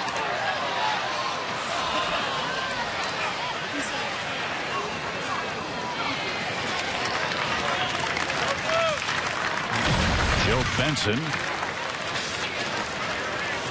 goes to work for the Braves first.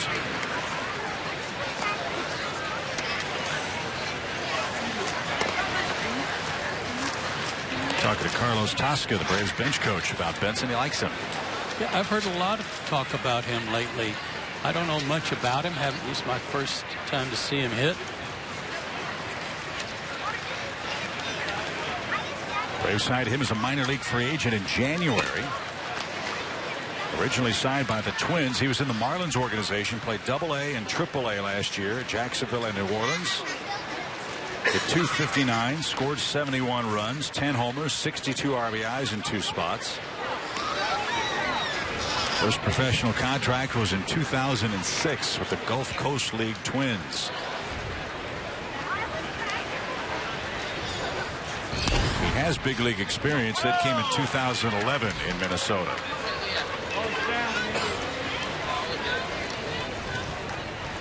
He hit .239.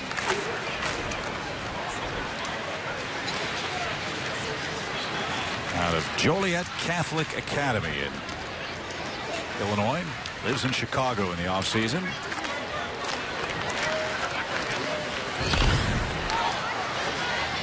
Smashed out of play, foul, still 2-2. Rondon brought that one up there at 99 miles an hour. So you're right. If he's right, that's another ninth inning option. Would be a big help.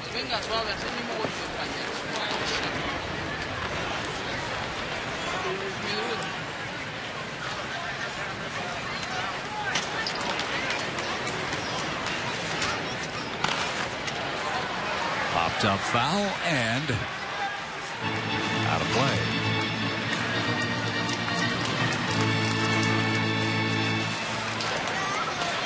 Benson went to school in Joliet, Illinois. I think that's the hometown of our pal Mark Grant. Great Padres broadcaster. Can't wait to catch up with Mud during the regular season. Special year for his partner, Dick Enberg. He's the Ford Frick Award winner. He'll be headed to the Hall of Fame this July. As Benson couldn't check his swing on an 85-mile-an-hour slider. Rondon has a strikeout, one away in the seventh. Here's Perez.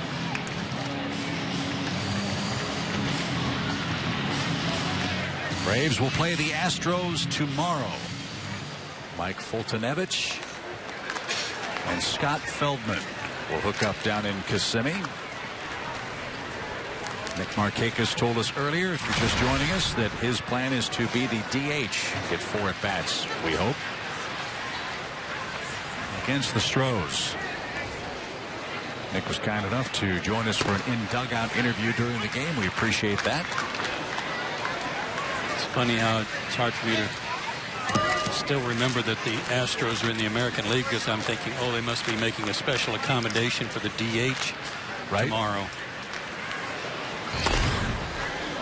Well, he's bringing it. You bet.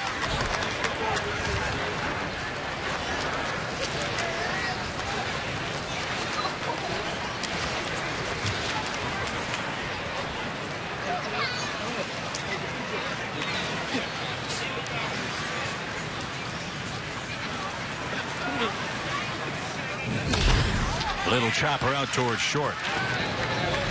Iglesias got his man by a step.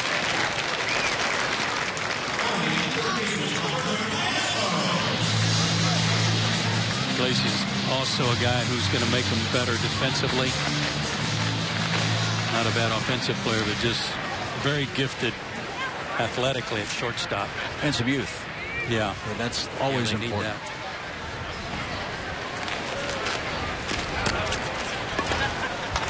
So Rondon, 6'3", 275, has the first 2 outs here in the 7th.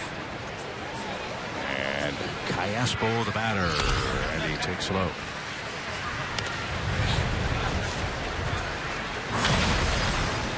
Rondon signed with the Tigers as an international free agent in September of 2007.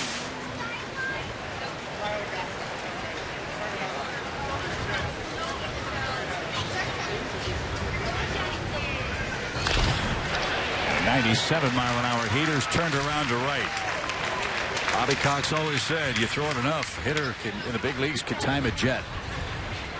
Callaspo pulled that one for his second hit of the game. And he continues to stay hot this week.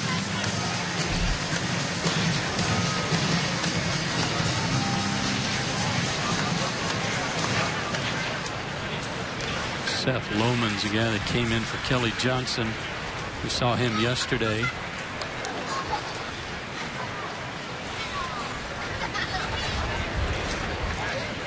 Four for 4.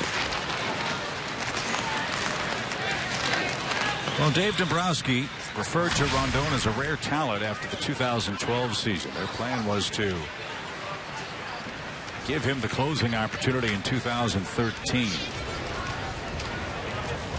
Made some mechanical changes, went down to the minor leagues, worked on those that year, got back to the big league club, wasn't their closer. Made his big league debut in late April against the Royals. Went back to the minor leagues, got his first big league save in August against the Indians in 2013. And then late March, in fact, a year ago yesterday, it was revealed he had torn the ligament in his elbow. He had surgery, and he's coming back this year. I'll tell you what, if he's come back in right at a year since surgery, that's a rapid recovery by by most pitchers in terms of how long they're being given now to start pitching. Runner goes, and a line drive caught at first by Josh Robbins, and that will retire the side. Bruce Rondon, named after Bruce Lee. Believe it or not, a scoreless 7th under his belt to go to the 8th.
Right here on Fox Sports South. Watch the Braves once again as they take on the Tigers at 1 o'clock Eastern Time. Rod Allen and Mario Impemba, our pals from the Tigers region, will handle the play-by-play duties over in Lakeland. So we wish them luck and hope you'll join us on Monday, March 30th. New pitcher for the Braves. We've seen Craig Kimbrell, and this promised our first look at Jason Grilli. Jason Grilli's 4th game in a Grapefruit League game. He too has pitched in several minor league camp games. There are his numbers last year combined between the Pirates and Angels. He was an all-star in 2013. 3 innings pitched this spring, 3 hits and a run. All 3 hits and a run came in his first outing. This guy's a live wire, wouldn't you say? Yeah, I loved listening to him yesterday when we had him mic'd up. He's a big guy, 6'5", 230.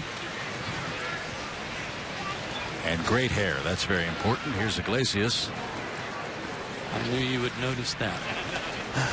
No balls and a strike. And fouled back. So on a couple levels for the Tigers, good day for Detroit today. Their youngster Kyle Lobstein pitched a good ball game. Victor Martinez had 3 at-bats. Didn't have a hit, but made his spring debut today. Rondon looked very good. And youngster Jeffrey Martes hit a homer.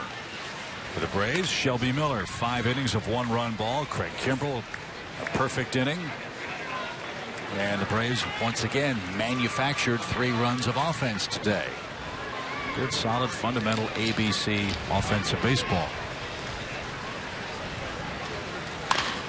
To second, and Grilli will have his first out as he retires Iglesias. In 2013, when he was with Pittsburgh, I'm not going to say the Pirates snuck up on anybody that year because everybody knew they had some good young talent.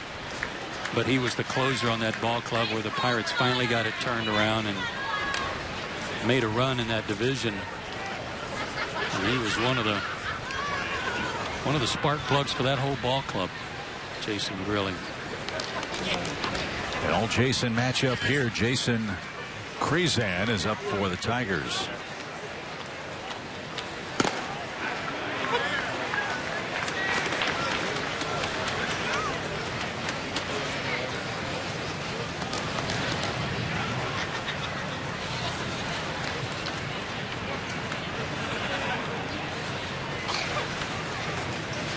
Braves are shuffling their defense around here behind Grilli. As we told you, Freddie Gonzalez loves the flexibility and the possibilities that allows him as the Braves skipper. Yuri Perez has moved to center field. Joe Benson's gone to right. Corbin Joseph is in at second. Daniel Castro's moved from second to short.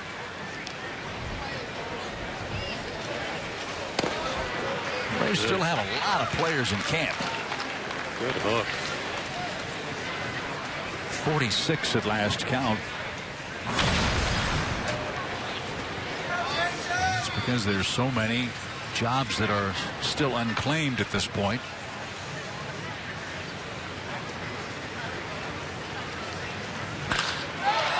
His hand drives that one to deep center.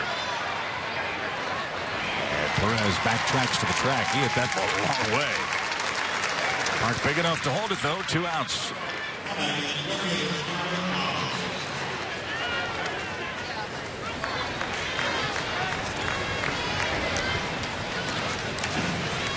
And Pedro Siriaco, by the way, has moved from short to third for Atlanta. So the infield, Siriaco, Castro, Benson at second, and Lohman at first. Joseph. Second. Yeah, Benson moved to right. Yep, thank you. Corbin Joseph, I beg your pardon.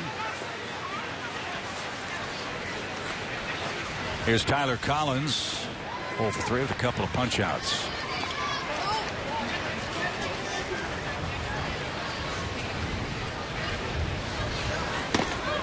Got a good hook.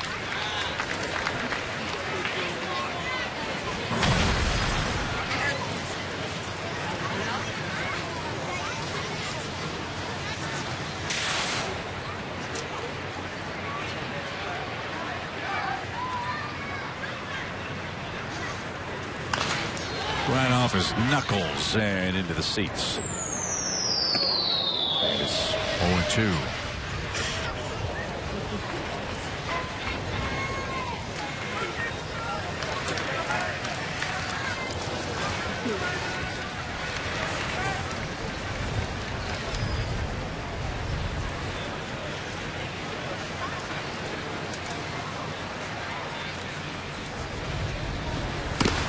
Chased a high fastball, and Jason Grilli a 1-2-3 eighth inning.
Garden play of the late BC baseball by the Braves batsman. Base hit by Brzezinski. Bench running was Costanza. He steals second.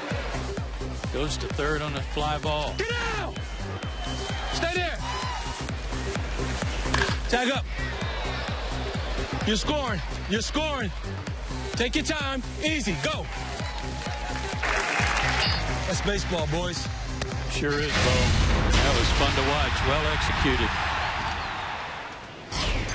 Daniel Castro leads off for the Braves. This is Josh Zeid, new pitcher for the Tigers.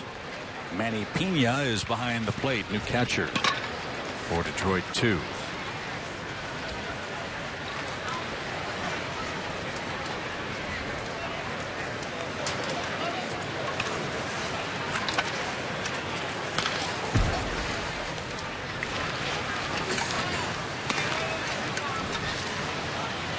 Wholesale changes for the Tigers too.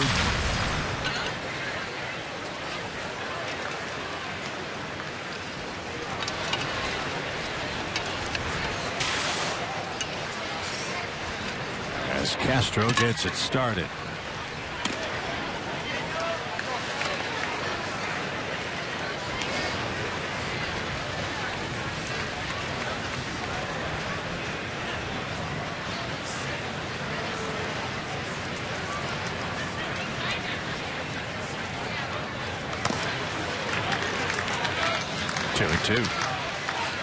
Castro's season last year at Lynchburg and AA Mississippi.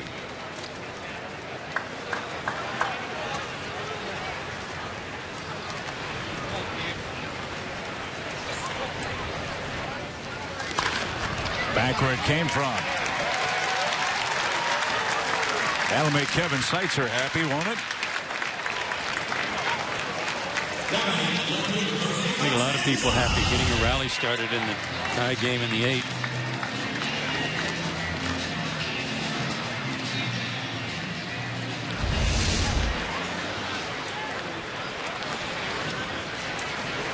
So Castro's aboard representing the go-ahead run.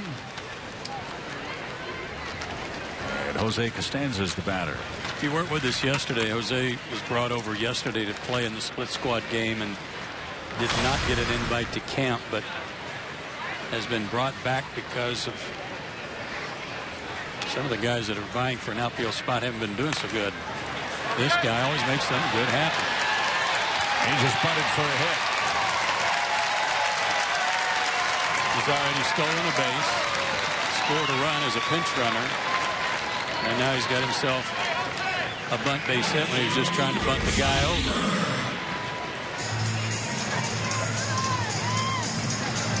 Guy can hit, you know. He hit .330 something last year at Gwinnett. Can run.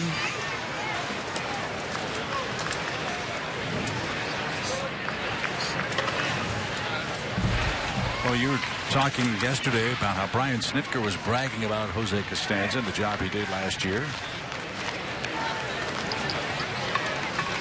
So if he's coming back for these games in the last 2 weeks, you have to think he's in the mix somehow, some way. And plays like the ones he's turned in today have certainly helped his cause. Here's Schlehuber. Snap throw back to second and in safely was Castro.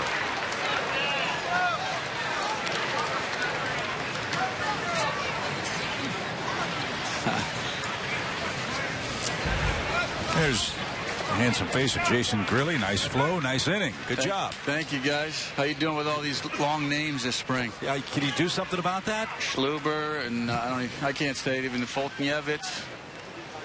Yeah, you're right where we are. We're just trying to shorten everything up. We just give nicknames around here. That's how we get through. Well, we said to John Hart, we had a Braves luncheon, Jason, earlier this year, and Joe looked at John at the start and say, hey, thanks a lot. Don't make it easy on the announcers this offseason. And now you guys getting your phonetics in spring training here. Even then, it doesn't help. I can promise you that. Well, how's it feel to be an Atlanta Brave, Jason? We had you on the microphone yesterday, and we appreciate you doing that, but seems like you fit in real nicely. I'm enjoying being at home. I feel fresh. I'm in my backyard, 20 minutes away from home, and, you know, just happy to be a Brave. You know, a lot of good tradition here. Heck of a lot of good pitchers that wore this uniform, so I'm proud to wear it as well. 2-0 to Schlehuber. Broken back ground ball deep short. Sliding stop. Good. Feed to second for the first out. That's still Iglesias at short. It is. Another nice play. Yeah, it's Garrett Matt Loge. Okay, well, good for him. Nice play. Hey, Jason. Hey, that boy. Ball looked like it's coming out of your hand real nice and easy. Breaking ball was sharp, really snappy. You feel good where you are right now? Yeah. You know, like I said, I don't want to peak too soon. There's a couple things, just fine-tuning, you know, just keep right where I'm at and, you know, keep getting after it. You know, I'm trying to just be game ready. It's nothing. I've never taken spring training lightly. You know, I've always tried to approach it as, yeah, we're getting ready, but I want to play the game hard for what I got that day. And, you know, at 38, I'm still feeling pretty good, so I can't complain. No, not at all. You're playing in the big leagues at 38. There's a lot going on for you. Yeah. A lot to be proud of. I was talking to Tommy Glavine, and he played till 43. So I said, hey, man, is there any secret to getting, you know, into your 40s? It's kind of another goal of mine. So just making sure I'm on point and some good footprints. You know, if you ask questions from those guys, we've had a lot of good legends coming in here at camp, which is another reason it's special to wear this uniform. We know we've had Fred McGriff, Charlie Leibrandt, many guys, and Tommy Glavine was just here and left today. Yeah, we got Matty Diaz coming in later in the week. Yeah. You know all about Matt Diaz. Yeah, I played with him. Great guy. Yeah. So it's it's all coming to a close pretty quickly. April 6th seems like spring training lasts forever, but man, opening day is right around the corner all of a sudden. Yeah, we'll get serious, get real, and let the games begin, as I'm saying, you know. These guys down in the bullpen, Jason, that you're around a lot. Craig Kimbrell, kind of a low-key guy. What's it been like for you to get to know him? I think it's just awesome, you know, just building the relationships that you do. We got a lot of time down there in the bullpen, but we got such great characters here.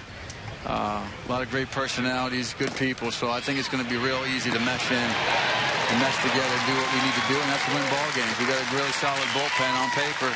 Just got to go out and do what we do and have done in the past. Good track record. Stay healthy is the biggest thing. Always is. And, you know, just go out and protect leads. You're part of a Pirate team, Jason, that from an outsider's perspective, a lot of folks a few years ago didn't know an awful lot about. You knew there were some really good, talented pieces. And all of a sudden, the Pirates, I don't want to say came out of nowhere, but made the playoffs, ended that curse that was so prevalent since Sid slid for the Braves back in the early 90s. Do you see any parallels with that Pirate team and this Atlanta Braves team as far as the expectations and the talent level? Well, you know, like I said, everybody nowadays, you hover around that 500 mark. It's always a goal. You want to stake around there, not let the season get away from you. You know, you have a 1 in 3 chance. 10 teams make it into the playoffs. So there's a good chance. You know, we just got to play good baseball, fundamental baseball.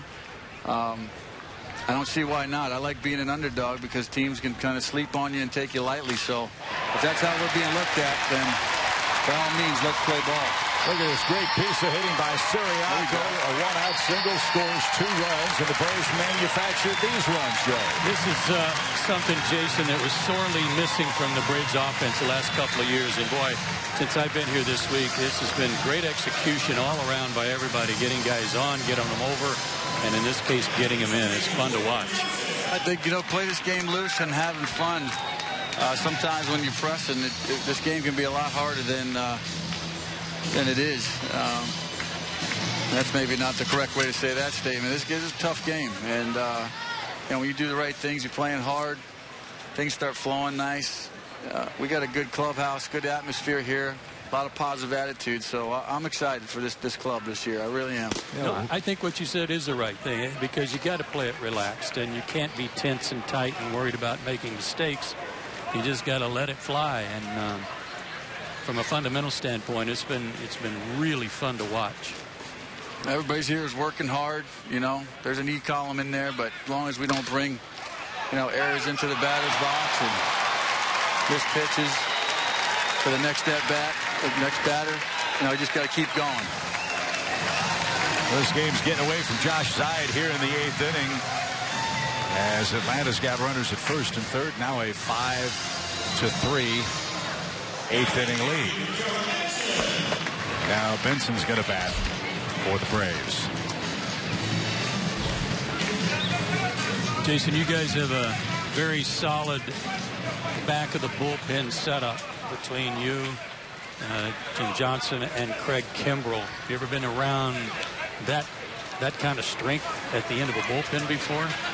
I think, it's tough to always compare. Like I said, it's one of those things where I'm hoping, just like in Pittsburgh, we got the nickname the Shark Tank, and we had a lot of fun, and everybody started feeding off of each other. And, like I said, just we have fun.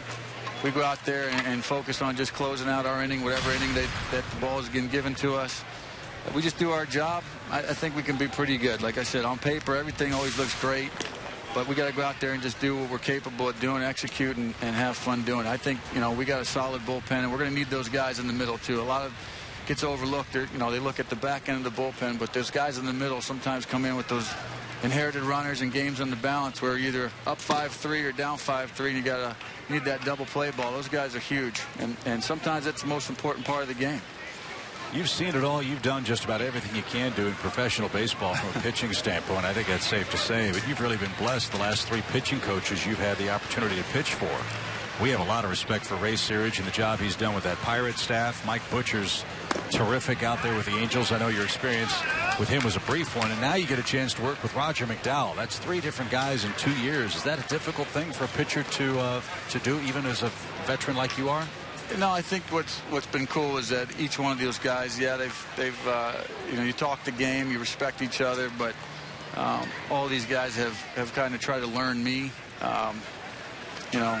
Just communication, talking the game, something that you got to do, and you tell them, hey, these are my keys. If I get off of it, crack the whip and get me back in focus. But it's having the knowledge that some of these guys have, and just so far here with Roger, I mean, you can see why everybody likes him around here. He's a good one to have on your side. Ball 4 to Joe Benson. Bases are loaded. Jason, you had a busy day today. Busy day with the microphone yesterday. Getting to know you is not going to be a problem. We can tell that already. Well, I appreciate that. It's a pleasure to have you here in Atlanta. Best of luck, and we'll see you down in Miami. Thanks, guys. Get my running in here. There you go. Jason Grilli, our guest here in the 8th inning. Braves now up 5-3 and have the bases loaded for Yuri Perez. That's one of the fun things about spring training. We get to spend a few minutes with some of the players on the microphone, and because there's so many new guys on this roster, it really is refreshing for us to get a chance to let them show you their personalities on air. And yesterday with our Sounds of the Game with Jason, and in that brief interview we had a moment ago, he gets it. He's a pro's pro.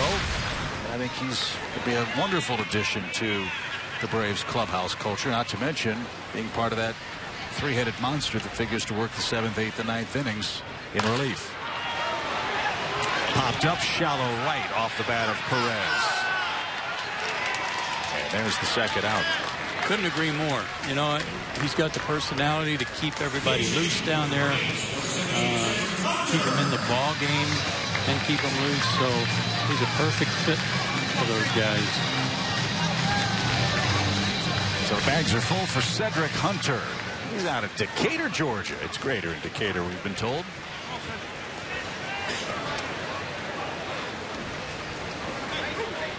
Like this guy, too. Talked about him yesterday.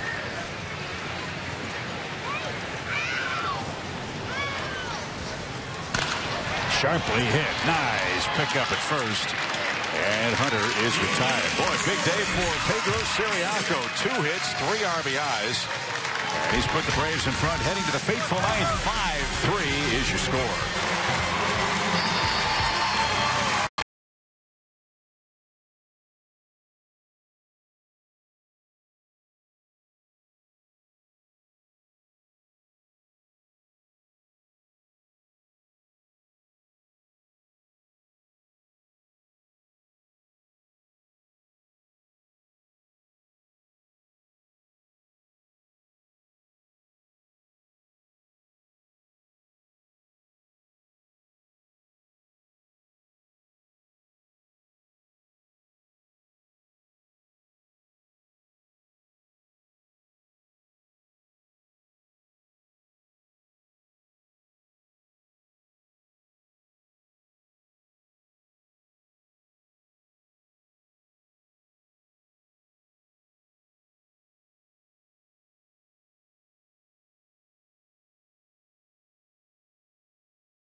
3 more outs to get for the Braves in today's game against the Tigers. And here is the fourth man to work out of the rotation, 5th overall for the Braves, Donnie Veal. He's in the mix for a left-handed spot. He's been in the big leagues in the last 3-4 years with the White Sox, among a couple of other ball clubs. His last 2 outings, 2 innings of zeros across with a walk and a strikeout. Throws hard. As long as he's throwing strikes, he's in a good place. So Veal will have Manny Pena first. Boy, McCann, their kid catcher for the Tigers, pretty impressive behind the plate. He was a semifinalist a couple of years ago for the Johnny Bench Award, the best college catcher. You can see why they like him a lot. Very strong arm. So Pena gets his first at bat.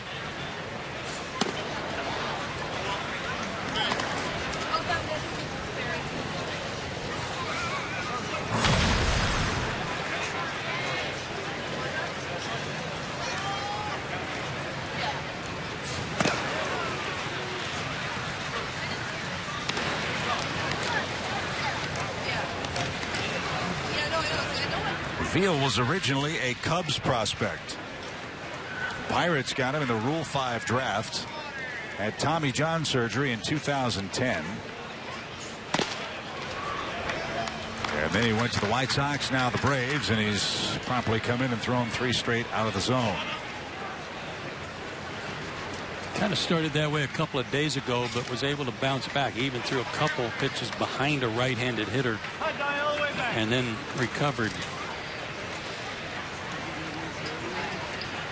once he had properly loosened him up. He pitched in the Dominican Winter Leagues this offseason and a 4-pitch walk.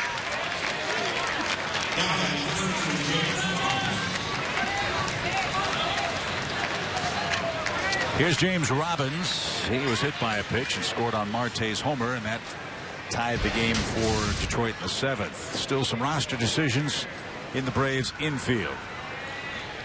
Yeah, and again, there's Kelly Johnson's name filling both sides, both the infield and the outfield possibilities. Naturally, you've got Freeman, Chris Johnson, and Andrelton Simmons, who are pretty much locks on the infield, but it's just a matter of who's going to play second base right now. It looks like Jace Peterson, and that means then who are your backups? And you need somebody that can play shortstop. That's not Kai Aspo. That's not Kelly Johnson. So whoever one of your backups you choose, Phil Gosselin can play shortstop. Right. There needs to be one of those guys needs to be able to play short.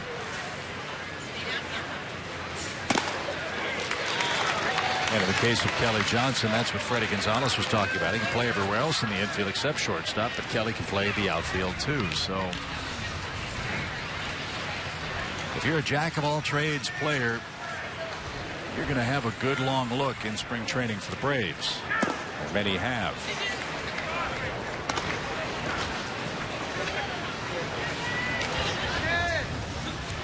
As we told you earlier, this will be Joe's and my final spring telecast. The Braves will be on the 30th.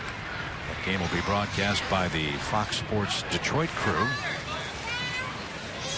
And then we'll join you on April the 6th down in Miami. We'll have a special 1-hour Braves Live. Jerome Jurinovich will be hosting that. Christina Fitzpatrick will be new to our crew this year. She'll be working with us on the sideline with the clubhouse reports. Jen Hildreth will be along with Paul Bird. It's a swing and a miss. Veal got Robbins for the first out. Brian Jordan, Matty Diaz will be along with Jerome in the studio and out on the outfield set for Braves Live pregame and postgame. Of course, our great crew, our producer Brian Woodrum, Mike Miller, Gary Lehman, our directors, Eric Kendall, our AD, Gretchen Caney, our statistician and chief tormentor. Gretchen's going to be producing some games on Braves telecast this year. We're excited about that. Yeah, maybe some of that torment will come full circle. There you go. I have a feeling I just said that, so be talked about. And of course, can't wait to get home and see all of our great home production crew, all of our great cameramen. I just think it's going to be a fun year. I think it's going to be a fun team to watch. I keep saying that. I believe it. We've seen evidence of that here today about how they've scored their runs. They've got some whittling down to do in terms of who they select to be their backups in the outfield, their backups on the infield, even how many catchers are they going to carry to back up Bethancourt, who's still out right now with a flu bug. To me, right now, a big key to this ball club is when is Markakis going to be able to play? Right. Is he going to be able to start the season on time? If he is, great. But the next one is the bullpen, and who fills in those gaps that we've been talking about today. Popped up. Shallow left center field. Costanza got a good jump. Now the Braves are an out away from a 5-3 win. Hope you'll join us at Turner Field beginning on April the 10th. That's when the home schedule starts with the New York Mets. Braves, as you know, have great events all year long. The Georgia Lottery, Friday night fireworks. Kids run the bases on Sundays, post-game concerts, bobblehead giveaways, and more. Check out the great Braves promotion schedule online at Braves.com.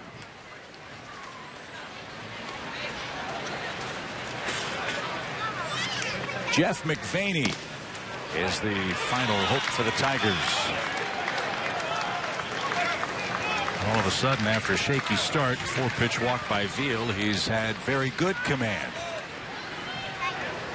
That's exactly what he did a couple of days ago.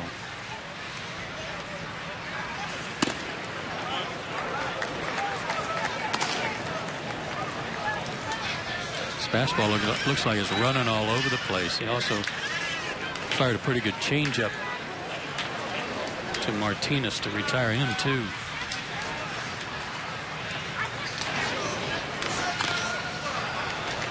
McVaney got jabbed, and now the Braves are a strike away.